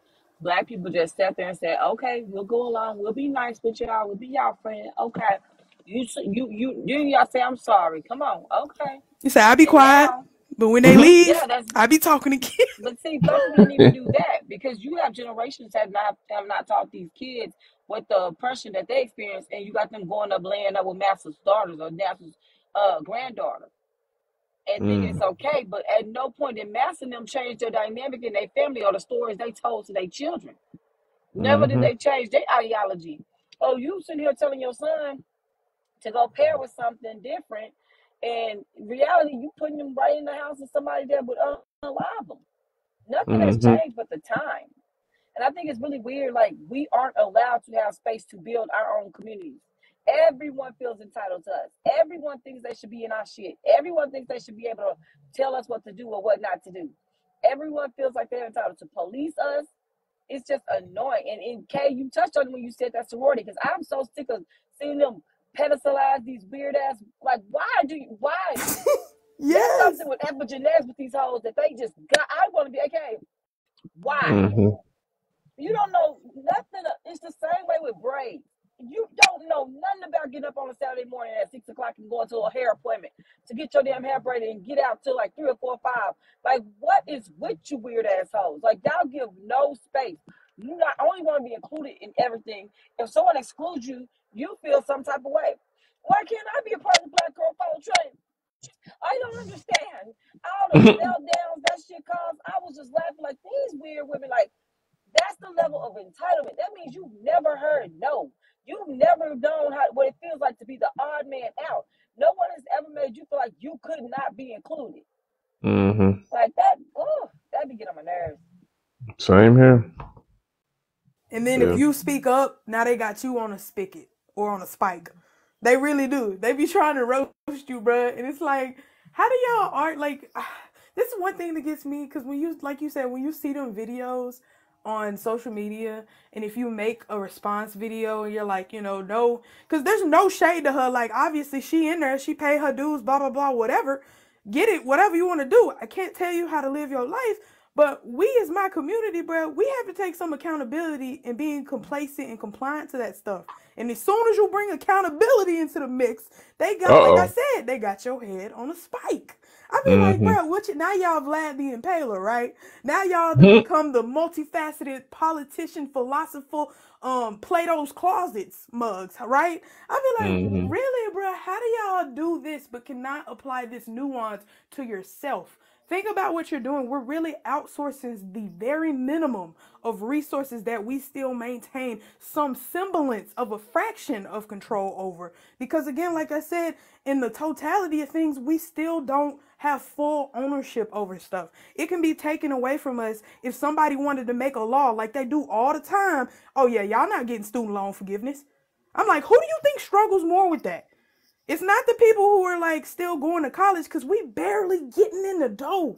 Barely. I'm barely surviving, but I'm still doing what I need to do. And you telling me I can't get it because Sarah Tom and Dubois want to go up here and sue the government because they can only get $10,000? I be like, bro, what's really going through y'all heads? Like, y'all, that's why I say the hate come in too. I be like, what's really You going forgot the on? ones that was crying that they paid theirs off. What? Bruh. I paid mine off. What do you mean? Oh yeah, I forgot about that. Am I gonna get that money back? Like, you had the money. I never even get close to having all that at one time in this possibility right now. Like, but like you said, they don't look at the advantages they get from other stuff. I'm like, you might not get student loan forgiveness, but I guarantee you can get that first time homeowners pay down loan, right? Where they help you pay on your first home. But that's something that I can't get because guess what? I can't even get in college's doors because guess what? I'm too busy trying to survive out here. I might have made a mistake in my life. Now it's even harder for me to go to school, right? I have children, right? Like, this is the reality. And I'm like, a blind eye to all of that and to still go lay down with with the people that's doing that. Like, I really don't understand it. Like, it's just, we are the spectacle. Nobody in the world is like us. Nobody. And I'm not putting anybody down. I'm not saying their struggles aren't struggles, but we captivate the world so much that they hold us captive. Like, literally. If they, like you said, like, if we did get a semblance of power, like, let's say, you know, our brothers and sisters in Africa, because they are doing a damn fine job, but let's say, like, they do get that power and control, it would be a super duper struggle even still, because people will start getting up in the ante. They really would. Oh, you think you better than us now? So you think you're going to rehold the chips and the coltan and the cobalt for our cell phones, baby girl? Okay, we got something for you right now. I dare you to establish any type of organization or grant or loan ownership that helps any type of black people. We're going to sue you. We're gonna call it discrimination. Oh, you trying to get them babies wick? They already doing certainly because you're black women. That's what I'm saying. They really gonna up the ante. They had the black woman scholarship. They did that trying to help people with their children too. Like that's a separate one, D. I heard about it. That's a whole different one. But the case with the one with the women helping black women's businesses, she's been full on sued by this YT man. And I found it so interesting. I said, no matter what, they will find a way to make us share everything. And therefore, they know that will never allow us to have anything. Because if you constantly bring a pie to the table and I got to cut it 6 different ways and only one of the other ways is somebody looks like me, they going to always make sure that we're working 3 times as hard and not walking away with not even half of that pie. They doing it on purpose. And we know they doing it. We just let them. Yeah. Like, you know, like, realistically, even people who aren't as woke and attuned to the discrimination and stuff, they know, though. Like, when they look at their check and they see how much the government takes out, I'm sure that upsets them because they're trying to figure out and calculate, when did the government work these 12-hour shifts that I did on my feet? Because, I mean, I'm so serious. And it's like the newer, later generations, like not the boomers, not even, like maybe the millennials. It's like now they seeing it because they're the people supposed to be getting off their feet right now, ain't you? Look like you still on them, though, right? I'd be like, it's kind of crazy up here how y'all doing that. How we going to stay, like, how do we think we're going to move forward if we keep doing the same thing and remain stagnant? Like, it don't work like that. Yeah. I put the prompts on interracial relationships because y'all was talking about that. It's really weird. I've had like an interesting day. Twitter is a wild place, man. I wasn't ready for Twitter because I didn't really give a damn about social media until I made this TikTok, and Twitter is a whole nother animal in itself. It's pretty wild over there. You can post Norn over there. Yeah, Twitter is the new back pages. Y'all don't know it? You know what I'm saying? Oh yeah, right. There is that going on, but I'm just like trying to figure out. Like, I guess I just gotta keep tweeting, and hopefully I'll attract the community over there too. Because, you know, right now it's a lot of raccoon stuff going on. It's a lot. I'm gonna show y'all. I mean, this is back kind of to the Simone Biles thing. But I'm gonna show y'all this tweet from earlier. Yeah, you gonna have to look high and low on Twitter if you thinking you gonna find one of these over there. These communities. And then you know who's problematic? I better say, that's Musk's platform, right? That's not Zuckerberg. Yeah. That's not even this little Asian dude. That is Musk. He is a whole nother beast. And it's wild. Tariq Nasheed, I knew he was all FBA this, FBA that. I didn't know he was fueling the indigenous identity crisis that Black people are going through lately. I didn't, because I used to watch him more closely. I noticed I said watch, not follow, but I used to watch him more closely, and I stopped. And now that I'm back on Twitter, I'm watching what he's saying. He ain't saying what he was saying before. Now he's talking about, like, he done went from we Africans that came here to, we the FBA, we're the African Americans, like the Black African, like Americans was still like African in there, to now we're indigenous to this land. We're natives, y'all. Like, so he's the one fueling this bullshit. And he's making videos, little cartoons, with Dr. Umar, and it's really weird. Like, he's making fun of Dr. Umar, like in Pan-Africans. Really weird. But this tweet was crazy. I saw this earlier today. This sister felt like Simone Biles should be with a Thin Lippian Zac Efron over the husband that she has. And I'm just like, why are we tearing down a black woman that chose a black man. Like, how does this benefit anything? Like, it's just wild. You know what I'm saying? Like, and look at the name she calls Simone's husband. Like, if you're giving advice to a young woman, if you're doing this out of love for her, why you gotta call her husband this? You know what I'm saying? Like, it just, there was a lot of anti-blackness, same type of thing here. You know, we was talking about it earlier. I put this in my video because I was just like, I don't know.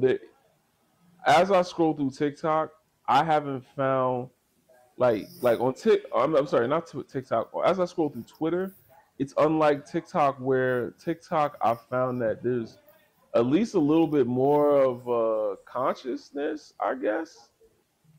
There's a little bit more of a, like, we're not gonna go that far on my TikTok, at least. I don't know about y'all, but on my TikTok, yeah, right, Cynthia G, right, yeah. I don't know, my TikToks don't work like that, but Twitter, it's the streets, it's the streets. Yeah, I was gonna tell you, like, yeah, you might be looking a little high and low. The demographic that uses Twitter is a lot of people that's more younger, still like maybe later 20s, Mm, early 30s. Like, and mm-hmm. you can tell because the demographic of people on Facebook is like boomers and stuff, you know? But Right, on here, it's kind of a healthy mix, but it's still way more people that are like Gen X and Gen Z, you know? Like right. younger crowd, you know? That's why I say, and on here, like, I mean, because this platform does circumvent a lot of different things at one time. You can put something on your story, okay? You can post like a status on Mm-hmm. that too. You can make a video. You can go live, and it seems more conventional than the means of what people know for Facebook and Twitter, right? Yeah. But I agree with you. Just the nonsense be astronomical. Like I said, I was on Facebook, and like a lot of stuff I be seeing, because a lot of stuff I don't really like it, and I don't too much comment because I know when I say Mm-hmm. how I feel, I get attacked for it because I'm like, apparently y'all don't agree. And you know which type of crowd it is. It's a lot of white tea folks, and it's a lot of people that are in the older generation that I don't want to Mm-hmm. call them docile to a lot of the stuff that happens, but it's like they turned a blind eye and want to be like, love is love, and let's live together in harmony and whatever. But I'm not Mm-hmm. kumbaya, you know? So it's like seeing a video of like, T.I. and his son, even that spectacle. I'm Oh like, yeah. that is so strange for me. And as black people, y'all want to go after this man's child when you need to be going after the community and his father, the people around him. It's not his fault he like that. He is not. There's no such thing as a spoiled brat. There's a such thing as a spoiled parent that thought that they could give their child materialistic things instead of actually listening to them. Because Yeah. when I seen this young man cry because he told his father and his family, he was like, I don't like the school. I don't want to go there. I want to be homeschooled so I can go to the studio when I want and blah, blah, blah. And I said, wow, they only focused on him saying he wanted to go to the studio and then begin to infantize him and also say, you don't even know nothing, so you're not even a rapper, like that type of stuff. I'm like, y'all need to be Mm-hmm. looking deeper because this baby has more of a chance of being unalived at his school You than didn't learning catch the something. key thing. You didn't catch the key thing. They Oh, don't yeah, be no, at yeah. home. That's what I'm How you saying. gonna homeschool somebody when you got too much you want to focus on doing? But they try to You make it know. about, yeah, they try to point their finger at something else and not take accountability that they like. My thing is, let's say they didn't have time to homeschool. Okay, that's actually reality for a lot of people. You need to sit down with your son and explain to him why either you can't do that, you don't want to do that, or you think that there's a better route for him to take. Because when they started saying that stuff about him, he started crying. I said, wait a minute. Your child is at a point where they're crying about stuff that to you seems small. This is the stuff that is building his character. This is the Mm-hmm. stuff that means a lot to him.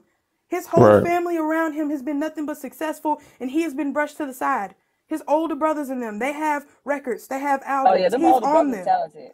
You know what I'm Yeah, saying? I know one of his brothers. That one that's Yeah. a year younger, he's actually really talented. Mm. And he feels like he has to live up to a level of greatness too, which I understand, but they're not even giving him the confidence to exert that type of energy. Instead, they're saying, oh, he's a spoiled brat. He just wants this. He's yelling at that. He disrespecting his dad.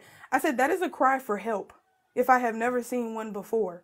I'm like, Yeah. it might not be the way they're thinking. I'm like, that He young really man, do need some help for he real. does. He really does, doesn't he, D? It's like he needs some help, and I'm not trying to say there's something wrong with him because we all need help sometimes because we can't navigate the systems and the parasocial relationships with that much pressure on us. It literally changes your brain chemistry. Yep. Because He's remember been when he on kept TV saying, since he was a baby. I know who you really is. I get what he said. I tell her who you how you really is.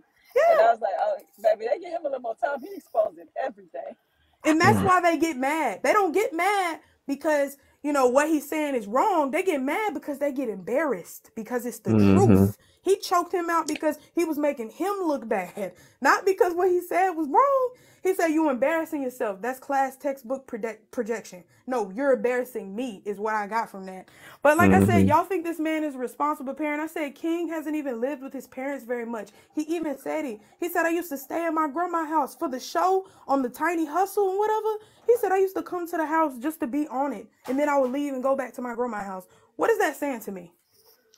Like, how far we are really in his life, and for him to feel like he want to go back over But there. see, he's Like, stuck on a facade too, though. So oh yeah, there's yeah. I mean, he's still a child. He's still a child. there's a layer up to him where he want to be hood and street because he really wants to stand in the footsteps of his dad with the level of respect. But the failure is, it's crazy to see these celebrities' kids be so like flip flop. It's like either y'all didn't take no time to tell y'all kids while y'all trying to put them in better positions, or y'all didn't take no time to actually cultivate y'all children to be more successful. It's weird. Yeah, I'm telling you, my view on celebrities is they're all like rugrats. They're like Ti is like his youngest son. Like he just acting like his father. Like behind the scenes, they all just childish as hell. Like they're all grown ass children. Some celebrities you'll meet them and they'll have like an entourage, and their entourage will treat them like a daycare worker treats a child. Like, you want some snacks? You want some goodies? Okay, I'll go to the store and grab you some. Come back and hey guys, like try to keep a smile on their face, try to remain happy. Makeup is all, if it's a woman, her makeup is all perfect. The guys got their, best outfit on, and they're always like willing to get up and do something for them, and smile around them, and everyone's having a good time. Like even though nothing is funny, they're still laughing. Like like the people are just there to make sure the mood is good in the room, and because of that, the celebrities like stay young. Is like the whole music industry, entertainment industry induces arrested development because it's profitable for you to try to stay young, so you never get to grow the hell up. That's what Drake is like running into now, where he's still rapping like he's in his 20s, and it's like, bro, you're a grown ass man in your mid 30s. You're gonna be middle aged soon. Like, give it a rest. Like, get those barrettes out your hair. Take care of your son. Like, why are you still rapping about, girls, and like find you a woman, settle down. Like, so they always have to try to stay young. That's the problem. Like, that's why Lil Wayne's face looked like a school desk. They said it looked embalmed. I thought it was like Yeah. fluid or Oh, something. you 'Cause talking it about the didn't. swelling? Yeah. Yeah, that's why I was like, I think it might be kind of fluid now. Because I was like, the rest of his body also looks a little bit swollen, but it doesn't look like regular weight. You know how when you gain weight, like it looks. I don't Yeah. know. I don't know. They haven't said anything, but I'm like, Maybe he's just getting older. The bone density. I'm talking about the drawings all over his face. oh, I thought Look you like was a school desk. Yeah, like all that stuff Yeah. written on, like Kodak Black. Like they have to remain young. Like I know that because I had to intentionally walk away from that industry. I like literally understood that it was not giving me space to grow the hell up, and so that's what. Ever since I stopped trying to pursue that, I've been able to because I didn't have Arrested Development. Like I kept being the most grown, smart, literate, like can read person in the room. Like everyone else, it's not even cool to act like you know how to read big words in a studio when because the rapper might not be able to read. So you need to act like you, oh man, yeah, I don't know, bro. Like, Oh, I hate that. you have to act that way. Like, and so I would always be myself, and people would look at me like I'm a weirdo or something. And my wife, like, ever since I kind of been focusing on us and building this nonprofit and like doing things I'm actually passionate about, she's just been like, yo, you never fit into that environment. Like, you shouldn't have been there. And like, the reason I kept trying to do it was because I love music. But then when I look at, you know, some of the people that I wanted to be like, they end up leaving. Like Music Soul Child, like he ended up trying to come back and do auto tune and change his name.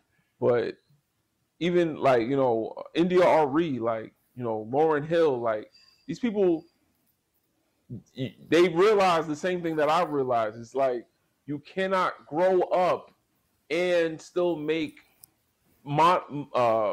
profitable music for an anti-black industry. Like, you still, they want you to remain young because you cannot be the man. You have to be a boy or a girl or a baby. You could be a little baby, you can act like a child, or, you know, I mean, you know, Yeah. Dr. Francis Cress Welsing, that whole thing, you know, or you can be Lil Nas X. But if you ain't one of those, if you ain't doing something like that, you're not gonna be entertaining. And me as a producer, in order to be around artists that think this way, I would have to also remain in Arrested Development, and I couldn't do it. And I feel like a bird freed out of a cage since I stopped.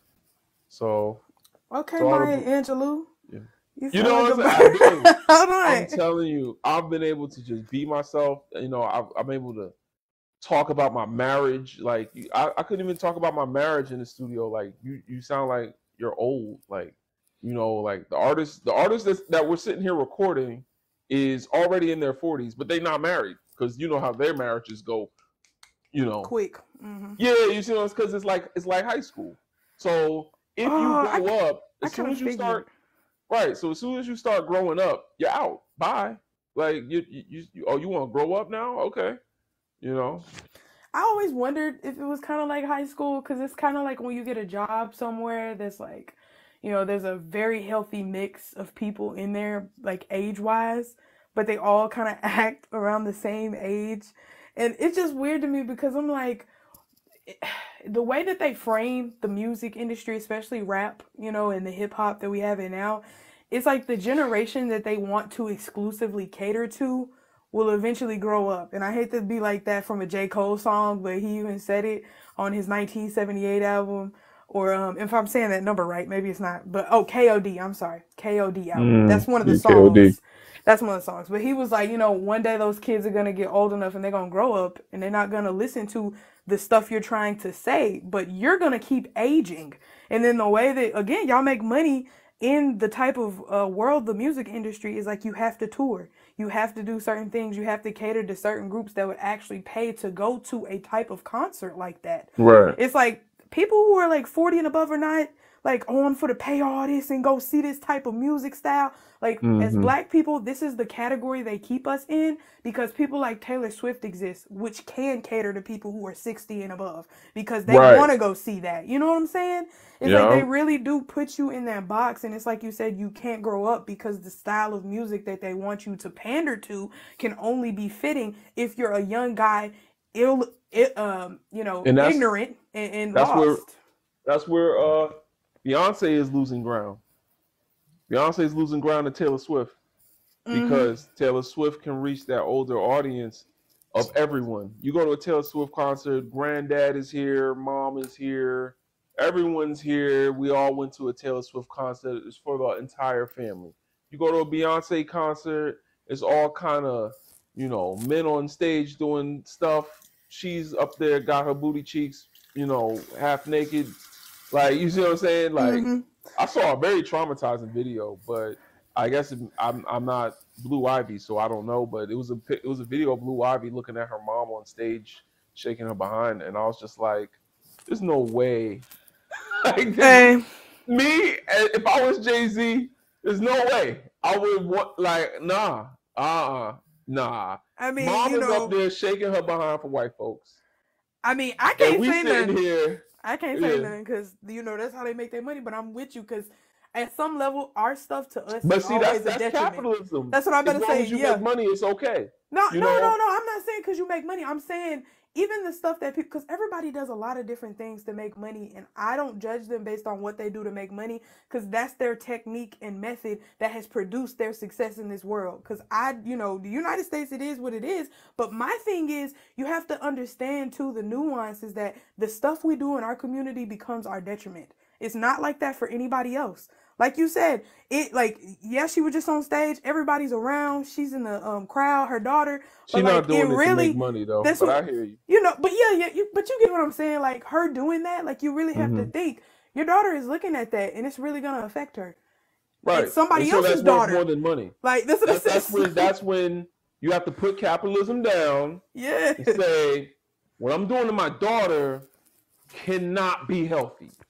For a black child to witness her mother do things like this and expose herself to vast crowds of thousands, tens of thousands of non-black people for entertainment. Like this cannot be healthy for her to look at and still, you know, not want to objectify or feel like she needs to objectify herself to a white audience in order to get money. Like this is not a good example. And you can't, because that's the thing. Every time we try to hold a celebrity accountable and say that they're not good role models for children, they're going to tell you, I'm not a role model for your child. I never said I was a role model. But then they'll go around calling themselves Barbie. They'll wear pink. They'll be in Sesame Street. What was Katy Perry doing all type like Nickelodeon things. You know this is for children, right? But then they'll turn around and say, "Oh no, I'm not a role model for your kids. Your children shouldn't be watching me when I say that I can make a Sprite can disappear in my mouth." Like, oh, what? Like what? Like, well, hold on, what? But that's why I say too, like we have to understand that our history is not tied the way that the other people are. And I'm not saying that we should have to step and watch every step we take, because that's not fair. You know, we don't have, I hate that we have to hold ourselves to a higher standard than everyone else. But it's like the reality is we came from a history where we were the spectacle. If we were in Africa dancing for our people and it was a crowd of them, that would be a different connotation. It's not sexual. That's what I said. And they dance in the nude. That's what I'm saying. It would be a different connotation, but because you were up on that stage, just like they portrayed us in the minstrel shows, like you have to be mindful that yes, some of this stuff is going to be taken and not with a grain of salt, because some people don't have discernment in the same way that you have it. Like, you're like, oh, this is nothing, blah, blah, blah. Okay, cool. But the same way you think it's nothing, it becomes everything to a whole crowd of people, because some people think all black people act like a person they saw on TV. I'd be like, bruh, really? Like, I'd be like, nah, y'all gotta chill out with that. But, like, if we're the only caricature of that, then it would be hard to dispel it, because that's all they ever see, right? That's all they ever. It's like the N-word. Yeah. Like the N-word. Like, I'm okay with us using the N-word the way our ancestors used it. You know what I'm saying? Like, Master not here right now. Ninja, you know what I'm talking about. You know what I'm saying? Like, you know, we talking to each other right now. Yeah. Like, you know, and I'm not talking about like the distant ancestors. I'm saying the 1900s. Like, you know, it's not something that you want to say in front of a white T man, because now it's going to make you, you know, it's immediately going to be how they look at you. You know what I'm saying? And so it's like, I would be okay with us using it if we were still using it that way.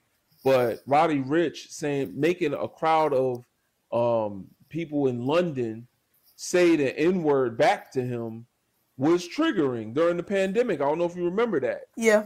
He was performing the box. That's what killed his career, because ever since then, his whole career started going downwards. Like, bro, are you serious? You asking them, sing it. and they singing the N-word to you, bro. Like, are you serious? Wow. Yeah. Beyond wild. I would never want my little boy to see that, you know? So you said if if a Before black you start person said talking, the N-word in Crypto, an give us your age, race, and pronouns, please. Yeah, 21. Pronouns he, him. Race? Puerto Rican. That's not race. Are you a white Puerto Rican? I'm a black Puerto Rican. All right, talk to us. Yeah, so do you have an issue with people singing along to let's just say, for instance, like, rap, whatever, it has the N-word, and they say it in the crowd, and the crowd starts saying the N-word as well? Is this a black crowd? Shit, it's a mixed crowd. It's just fans. No, I have a big problem with that. Then why is the rapper saying it in the first place for people to sing in a concert? Because white people hired him to do that. Okay, but he took the job now. I have a problem with that as well. So it's on his fault, right? He didn't create the N-word, and he's not the one that hired himself to do it. But I do think that it's problematic that he took that job. Yes. Okay, so we can agree. Crypto, you can't say either. This sounds like the argument when people be like, "Well, the Africa sold the slaves." So, like, what's the argument of that? Because just because somebody does something else, does that make the next person right to do it? Especially if it's controversial like that. That's To not say what I'm the saying. N-word. I'm not saying since someone says it that everyone's okay with saying it. I'm saying if you don't want people saying it and it's a big issue. No, what you're trying to do is you're trying to make it so that, like, because especially you think, artists, because you like, see that obviously I'm black, so you're trying to say, oh, well, you're black, so you like hip hop. So if it's Well, I'm okay saying I'm for black and you I like guys to hip-hop, listen so to like it, then how come it's wrong for other people to listen to it? And the thing is, when black people call each other the N-word, it never had the same connotation behind it. Black people didn't call each other the N-word to address a second-class citizenship within society. That only happens around other people. So the reason it's okay when black people say it to each other, versus the reason why it's not okay when non-black people say it to us, it should be easy to understand. I mean, you might call another man a B word, but do you go around calling women the B word? If you can understand why calling women the B word is wrong, but a woman calling another woman the B word is okay to them, then you can understand why black people saying the N word to each other would be okay to them, but non-black people saying the N word to you is going to be problematic. If that's too much nuance for you, like your brain computer, I don't know what else to tell you. But at the end of the day, you're on the wrong live, because I'm the type of black dude that doesn't fuck with any rapper today because of these problematic scenarios. So you're not going to get me with like a contradiction where like I'm okay with, stop unmuting yourself, please, because you're showing me that you're white. Like, you're not going to like get me with, oh, you like it here, but it's wrong when I do it. Like, don't start doing that. Like you're not gonna get me there. Bro think he finessed 2 times, don't he? For real. Can I speak now? Yeah. Okay. So one thing that I've noticed about you, bro, I've been watching your lives, bro. You like to suppress other people's opposition voice. I don't understand why you do that. Like, that's the same type of energy like that Nazi Germany did in 19. Bruh. Adios. What? I'm not doing that. He just called me a schmatzy. For real? Because like, for real? Because you don't have to withstand hearing opposition and terrible bad rhetoric. Like, you don't like the spread of misinformation. He talk about you like to silence opposition. So do I. So is every other emperor in the history of the United States. Like, what do you mean? We don't have to listen to criticism. Sit here and listen to me about why non-black people can call you the N-word, or you just don't like opposition, bro. Like, what is wrong with you? You're being emotional. Like, this is how stupid you sound. Like, go somewhere. Like, I don't want to hear that. I'm not going to sit here. Nothing you say after trying to justify why non-black people should be able to say the N-word is going to be rational, my friend. The conversation is done. Like, so you like, a good one. You a good one. Because you know what I do? I say, go ahead and say it. Say it. Say, hold on. Let me make sure this is on. Okay, go ahead and say it. Please do. And I'm not even going to touch you. I'm not going to touch you. I am going to do what we can do in 2023 because media never dies. I will let this resurface for every moment of your life. For real. Like I said, he up here, but like it's funny because I don't tell people don't say it. I say, go ahead and say it. Say it where I can really hear you. Say it with your whole chest because you'll regret it. And you won't be apologizing to me. You're going to be apologizing to the people of the future that won't give you a job. Yeah. Well, Like, I wish I could come at him like that if this weren't TikTok. But if you said it, I'd no, be in not trouble. on here. Not on here. I just mean in real life. Because you see these people up here, they feel emboldened because you're just a man on the screen. But I'm like, this ain't Wizard of Oz, bro. I can come from behind this curtain, bro. Like, for real. Yeah. It's just crazy, you know? I just don't understand why people feel comfortable enough, you know? Right. I mean, I don't know how people can't make that distinction. It just really speaks to they really, like you said, they want to be able to say it. And there's no way you're a black Puerto Rican and you don't understand that. There's no way. Because if I started calling him the slur for what, you know, in their sect of ethnicity, then he would have a problem, wouldn't he? If I called him a WB, he would have a problem. I went through that in high school, actually. It's funny that you say that. I remember vividly a Puerto Rican individual calling me the N-word like it was cool. And even this before I was conscious, but I'm like 14 years old. And I was like, oh, I'm chilling my S-word. And he got so heated. He ran over to the desk like we was about to fight. And I'm like, so it's wrong when I do it to you. Oh, okay. I see how this goes. Like, yeah, right, yeah, right, exactly, Draco. Yeah, when I called him that, woo, he got mad. And, that's what I'm saying. Like, okay, so, you know, if it was cool, like how everybody tries to put it, then there should be no problem with the inverse of that happening, right? But now you're up in arms, right? But why do they put it in the song? Yeah, they shouldn't be putting it in the song. They put it in the song because they know racist people like yourself love to buy music that says this word, and capitalism doesn't care if it's wrong or right. They just want to sell. So that's why. Like, we live in an anti-black world. Like, so. You know, and then as if him saying it, just being a rapper like that would still warrant other people to do something in regard of what he did. Don't y'all love using like old folk sayings? Don't two wrongs don't make a right? Don't like what about that? It's like y'all like how do y'all pick and choose which ones you want to apply? Because then you'll try to be it's an eye for an eye. Okay, but what about bygones being bygones? No more kumbaya. I'm like, why are these contradictory thought patterns, contradictory words? Like, the frame of mind to even think like that is very contradictory. I'm like, I should have asked him. I should have said, "Is it okay if your girl calls you babe?"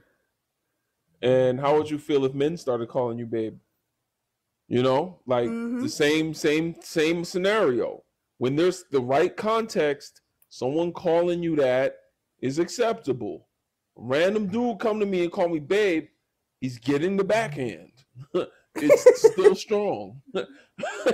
Like, you know what I'm saying? Like, for real. Like, I would never allow that. But, you know, it's because the context. Like, so someone I know, someone I grew up with, someone that looks like me saying, yo, what's good, my N-word, is much different than sitting next to a crowd full of people I don't know, don't look like me, singing a song that was intended for my people that they decided to show up to just so they could blurt it out as loud as they can, screaming at the top of their lungs without feeling any shame. It's problematic. And that's what I was just saying about Roddy Rich is that killed his career. That killed it for me. I guarantee too, this man don't go on nobody else live trying to convince them of being able to say certain words to them. You don't be like, hey, YT man, can I call you a cracker?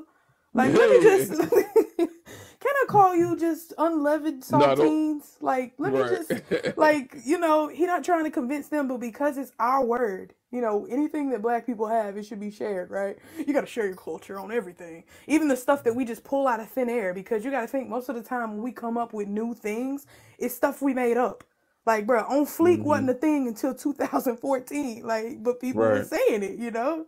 Or like snapbacks and tattoos. Like, nobody was doing that until we had it. Now y'all over here doing the pin drop and the jerk. What? Hold on. Like, bro, put the cat daddy down. Leave it alone. Yes, please leave the cat daddy alone. That's wild. But you get what I'm saying, right? Right. Like, we can't have nothing. And then it's like, I think about too in hip hop, when we did have stuff that was like spoken out because of what we were going through, even though it was still owned by a lot of white teen men, you know, with the records, it's like they got away from that because they couldn't emulate that. Like, now it's to a point where they feel like, well, we can emulate this on some level, but still conserve it to be in level of anti-blackness, you know? Because it's like, the men on those records, like NWA, like, they was wholeheartedly doing this stuff. Like, everything they said, they wholeheartedly lived up to. But now it's just the image of a man saying they're doing these things. Excuse And me. not even Can I talk right now? I'm talking about some energy right now. it's a real yeehaw right here.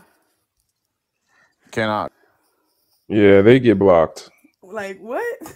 Like, what, bro? Like, why? What's wrong with them? What's wrong with Y'all give yourselves away when you come up here and start talking right away. It's only y'all that do that. I've been doing this live for over a year, and I could tell it's one of y'all because y'all just come up here and start talking. Like, it's always them. Like, and I say that every time because I'm trying to really prove it to the people that show up here on my live frequently. Like, do you see how it's only them that do that? It's usually a man. I'm gonna call them boys. From now on, I'm calling them boys. When I say a boy, you know what I mean. And usually some of them boys that come up here, and you know, the good old boys. I was just about to say that. Just add good onto it. Right. It'd be one of the good old boys that come up here and they feel like they gotta say something as soon as they come up here. Yeah. Never meaning no harm. Right. Wow. Sounded just like the Dixieland anthem. Sound like Sweet Home Alabama. Bruh, not Leonard Skinner. The shoe shine, could you give us your age, race, and pronouns? I am African American, 34. I don't have no pronouns or none of that with me. Hold on, you don't got them with you. Well, can you get some? They in the car. you forgot your key. Look. Yeah, but I wanted to come up because I heard her say something about NWA, that those guys. Real quick. He, she, they, choose one. Say that again. He, she, or they, choose one. I'm a he. All right, cool. Talk to us. But what I was finna say, yeah, I just came up. I heard her saying something about NWA. And I just wanted to speak on that. Be honest with you, nobody living that lifestyle but Eazy-E. Everybody else was fake. Ice Cube, Dr. Dre, and Yella, and all those guys, they was not living their lifestyle. Okay, babe, listen. Yeah, I wanted to say that too. I'm not going to debate the semantics. I'm just saying they were in the struggle with that mentality, and they displayed it through the music. Most of the people who have money now that are rapping, you think they still living that life for real? Like, they never was doing that. Life. That's what I'm saying. That was my point. But they took it away from that because they couldn't emulate that. And I'm just saying the way that we did music, like beatboxing, like Manny Fresh. I didn't see no YT people that were doing that level. But now it's to a level they've reeled it in that we see people that are coming out and, you know, they don't look like us, but they in the rising charts of the rap world. And they're taking over, like, I would say some of them did live that life, but you got a lot of sound behind you, brother. But I would say some of them did live that life. But the reason I say it past tense is because they have gone on to meet the ancestors in the sky, or the earth rather. So you know what I'm saying? Like, the ones that are really about that life end up, you know, on a t-shirt, and you know, either by pow, you know, something going on when they get back home, or, you know, taking D-rugs. You know, the ones that are really about that life don't make it. The number one rapper today is a man that played in Degrassi for a reason. They're actors. What you mean? What you mean? He got pew-pewed in the show. What are you talking about? So but even Tupac was an actor. Like the best rappers are actors because they're playing a role, man. Oh, somebody knocked out. I think that's Julian. I was wondering why she was staying up here so long. Sleep. Yeah, Drake is not about that life. None of them. I mean, the ones that aren't about that life make it to the top fast. So Yeah. that's what I noticed. Because even me, in my music catalog, which I should just release because I don't think these songs are ever going to see the light of day. Like I really do wonder, what happens to a dream deferred? Does it dry up like a raisin in the sun? Like I got a catalog of artists, a lot of which have gone on to the ancestral realm, and I'm just like, either that or they're locked up, and I'm like, should I release it? Like, what should I do with this? I don't know what to do. I think you should. I think you should release a project, but I think that you should also release it under the guise of your new state and your new ideology.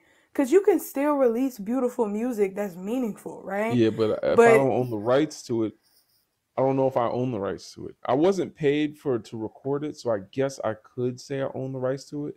Well, I mean, yeah, because you just said that they're unalived or either incarcerated, so that would almost relinquish the rights. Like, I'm not too, because I be in the law a little bit, especially around contract law, but I mean, yeah, there's technically no written up contract. There could be a verbal one where you do kind of agree to the rights once you record it. So you technically could have them. You could still release that. But I mean, even if you don't, like, I still hope you can find a way to process that because you just said like a dream deferred. But to me, deferral doesn't mean, diminishment. It doesn't mean that it's going to go away. No, I know. That's what I'm saying. So I'm like, I could release it like 50 years from now and it'll be, holy shit, like what? Oh, wow, this is when he was young. Like, I could do something like that. Yeah, it could be a time capsule. You know what I'm saying? I thought of that. But at the same time, the music that was made, a lot of it is not going to help our people anytime soon. Well, so, I'm like, that's even regardless of what's going on right now, though. So, yeah, like, at least you could release the project with some sense of, correction. I released this because you could create like a forward for it. Like, I know a lot of people create their, the intro and stuff, music, but like, hey, regardless, I mean, it's still a meaningful version of art. Even if it's in its rawest form, because regardless of the words that they're telling, it's a story into the inside of our culture. Because it wasn't made without pain and grit. I'll tell you that much. Let's go to this guest right here, Big Leo. Give us your age, race, and pronouns, please. 18, white, and young. What? 18, he, him, and white. All right, talk to us. So I would say that interracial relationships are definitely not harmful to anything, especially not Black or BLK progress. And is preferring to date another race a fetish? Definitely not. And can you be pro-Black with a non-Black spouse? I don't feel like it today, y'all. I don't feel like it. I don't know. You know what I'm saying? I don't feel like it. Not with one of them. I don't know. I don't feel like it. He got a long way on his journey. He said he was 18. Yeah, he's only 18. That's real young. You know what I'm saying? And he's at an age where the indoctrination be hitting I'm gonna agree real with hard. y'all. I'm gonna agree with y'all. Give us your age, race, and pronouns, please. I'm white as fuck. But I'm a man. But I agree with y'all. Agree with what? Everything y'all say. Everything right here on the questions. I agree with all of it. It's 100% harmful. How do you agree with a question? Now you said interracial is harmful. Yes, it's harmful. Yeah, I agree. Not say that. I didn't say that though. And in Oh, what you ways didn't is say it that? harmful? In what ways is it harmful to the black It's to the harmful black because community? say interracial people, or well, not interracial people. Say people just start having interracial sex all the time, right? And then having all types of mixed babies. There's no such thing Bro, as mixed babies. there's gonna be There's no no such thing as black mixed people. gays. There's no such thing as mixed babies. What? There's black babies. What if There's it's no with a such white woman or a not white man? if it's with a white woman and a black man, it's a black child. If it's with a black woman and a white man, it is a black child. So Wait, yeah. what? No, that's a mixed No, it's child. not. Was Barack Obama a black man? He's mixed. Was he? That's not what the news said. Well, yeah, I'm not but talking also, about just you, sir. but hey, You fuck the know news. that The news also said wear a mask. said You he know what I'm was the saying? first black president. The news, If you're willing, the news you also know said the wear a whole mask. world said he was the first black president. So now, outside of Okay, yourself, yeah, if you you're can right. think You're right. outside You're your right. little They did say bubble, that. They did say that. is he a They did black say man that. or not? 50%. Yeah. There's Not no such thing as 50%, sir. half. He's a Hey, black bro, man. There's my no such daddy, thing as a my 50% daddy black black and I man. look white as shit. But I Please say stop I'm white cursing. because I get Stop more cursing. privilege. It lets me. If you can't talk without cursing, just go. All right, you're right. You're right. My bad. Please. You're right. But 100%. so Barack Obama Nah, but what I was is a getting black at, man. what I was trying to get at though is say you know, We don't white have people those with problems. Asians, We don't black have people those with problems. Asians. Black people with Asians make black children. Black people with white people make black children. Black people with Hispanic, indigenous people make black children. Black people with anyone Wait, makes but black so children. why You know you this. I just know you tossing know out the this. Asian side though? So they have no Asian culture to them? Culture is not the same thing as race. You can have an Asian Well, culture yeah, and it's still not be the a same black thing, child. but like if There it's are an black Asian people. mother and a There are black black father, people in Asia. You understand that, right? of course, So 100%. that's the thing, because you said you agreed with me, but you didn't even know my stance. And then Yeah, I I didn't know your asked stance. you I to said, qualify hey, your I'm gonna keep it a stance, buck. I was just and you're swiping and I seen that shit, and I using thought that was white your stance. supremacy to look at my questions and justify them in reasons with which you can Wait, you said understand. white supremacy, bro? I'm half Yes, black. that's what you're using, because black people I'm don't half have to black. worry about I being look wiped white. off the That's why I face say of the I'm white as planet shit. by having interracial relationships. That's something your people are afraid of, because you What do know you mean, your that people? if we You wanna started see my having mama? interracial sex with all the people in your community, y'all would be gone. And My everybody would look like Barack mama's black. Obama, and y'all would be, there would be no more, and everyone would look like Barack Obama, and that's what y'all are afraid Right, of. because you We can't are be not afraid of afraid your of that. daddy. My mama's black. I ain't First you afraid of said, nothing. Hey, keep it a buck. I ain't afraid of nothing but God. I ain't afraid of nothing but Shut God. up. Shut up. Because the first thing you said was your daddy was black. Now your mama black. Now you just came here to troll. Nah, And no, you I said didn't you say was my white as daddy. I F. didn't How say my you white daddy. as F with a I black said parent? I'm No, white as listen. How are shit. you white I as said F? I'm white as shit. That's what You I said said. my All daddy right, was so how black. you that with a black parent? Because I look white. I pass white. So I say I'm white as shit. You said your daddy was black. Y'all, I don't feel like it. I That's mean, I so don't feel weird, like it. man. I just don't feel like it. Like, you know what I'm saying? He's from Florida. I know he's from Florida. If I had to guess which state he was from, I would say he's from Florida. He crawled about the swamp and didn't, clean his ass before he came on my live. Swamp is like diarrhea of the earth. And they don't wash their ass when they got diarrhea. So I know he ain't washed his ass this morning. You know what I'm saying? And gonna come up here on my live. And then try to say the same type of, you know what I'm saying, mayonnaise, and apply that to my questions. The reason I say no to the first question is not the same reason why you yeehaws say no to the first question. Yeah, I don't know. I thought he was trolling because it ain't no way. Definitely Like, for real. trolling. I ain't gonna lie because I was Now like, his parents what? is black, but he said he white is S word. Come on now, stop Yeah. playing with me. That's why I see what you mean when you said Florida, because Florida people have another level of disillusion. Like, have you really ever met a YT person from Florida? Like, I'm not trying to degrade them or anything, but bruh, if they are Creole, they think they just as black as the next black person from Africa. Like, I'm not gonna lie. Like the level of stuff they do. Oh, I listen to this music. This the music I like. Oh, well, I always been down here. My brother and sister. That's why I can say the N-word. Like, it's a guy named, like, what's his name? I think his name is, they call him YT folk. Like, literally. And he be rapping and stuff and saying it. And they're like, well, no, that's just fine because he just talks like that. He's Creole. Like, he's from Mississippi. I'm like, bro, what does that have to do with anything? White, aren't they Cajun? Nah, Because that, Creoles yeah, are hey, black. that's what I'm saying though. But they say, "Oh no, I'm Creole." But they, like I said, they'll tell you this what I'm saying right now. I done heard them say it, and I'll be like, "What?" People, they even Huh? even with the palest skin, they still typically look black. Yeah. Hey, but tell these folks that I'm with you. That's why he said Florida, and I said I agree. Florida is a special place. That's what I'm trying to tell y'all. That's why, Florida is like the short bus of America. So I think it's worse than that. You giving them too much credit.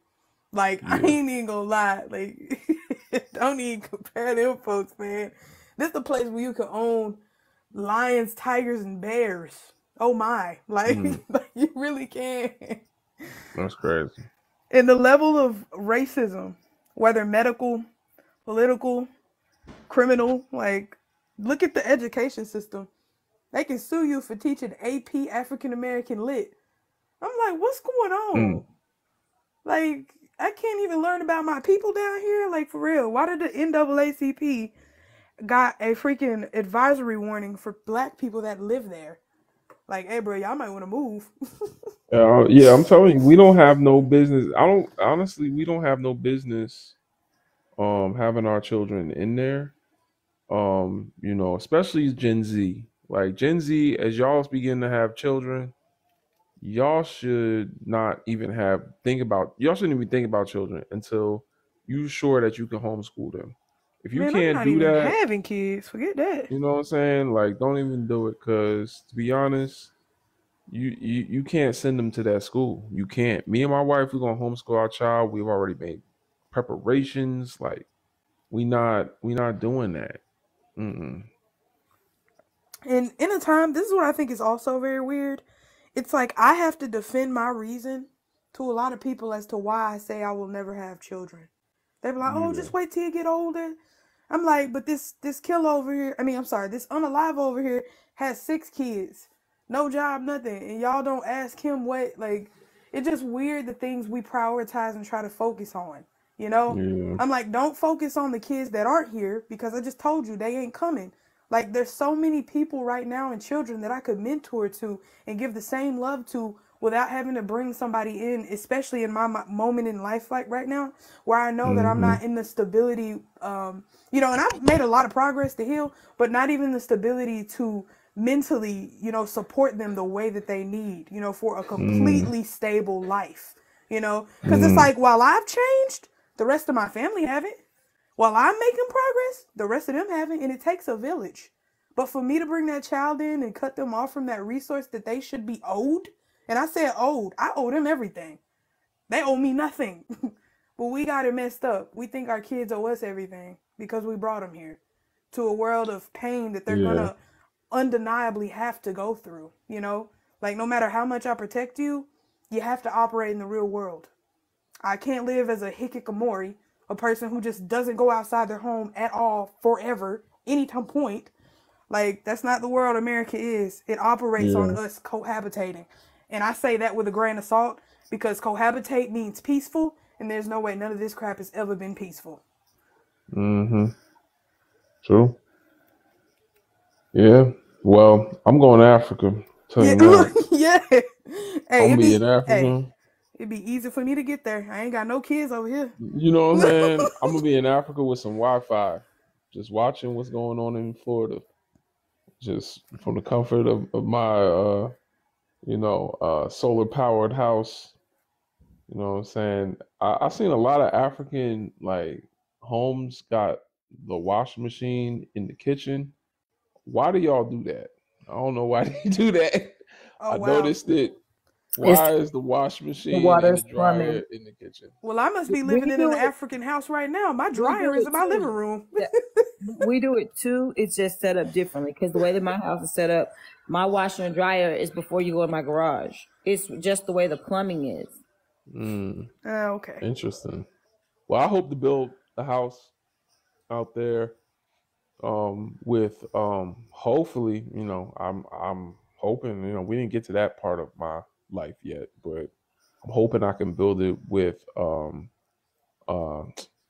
the thermal, like, it's like mud, it's like clay that they build the house with, that's like good for the planet, but also it's good for keeping the insulation or whatever. I stayed in a house that was built like that in, where were we? Nevada? No, it wasn't Nevada. New Mexico. We was in New Mexico, me and my wife. Your live is flagged. They flagged me.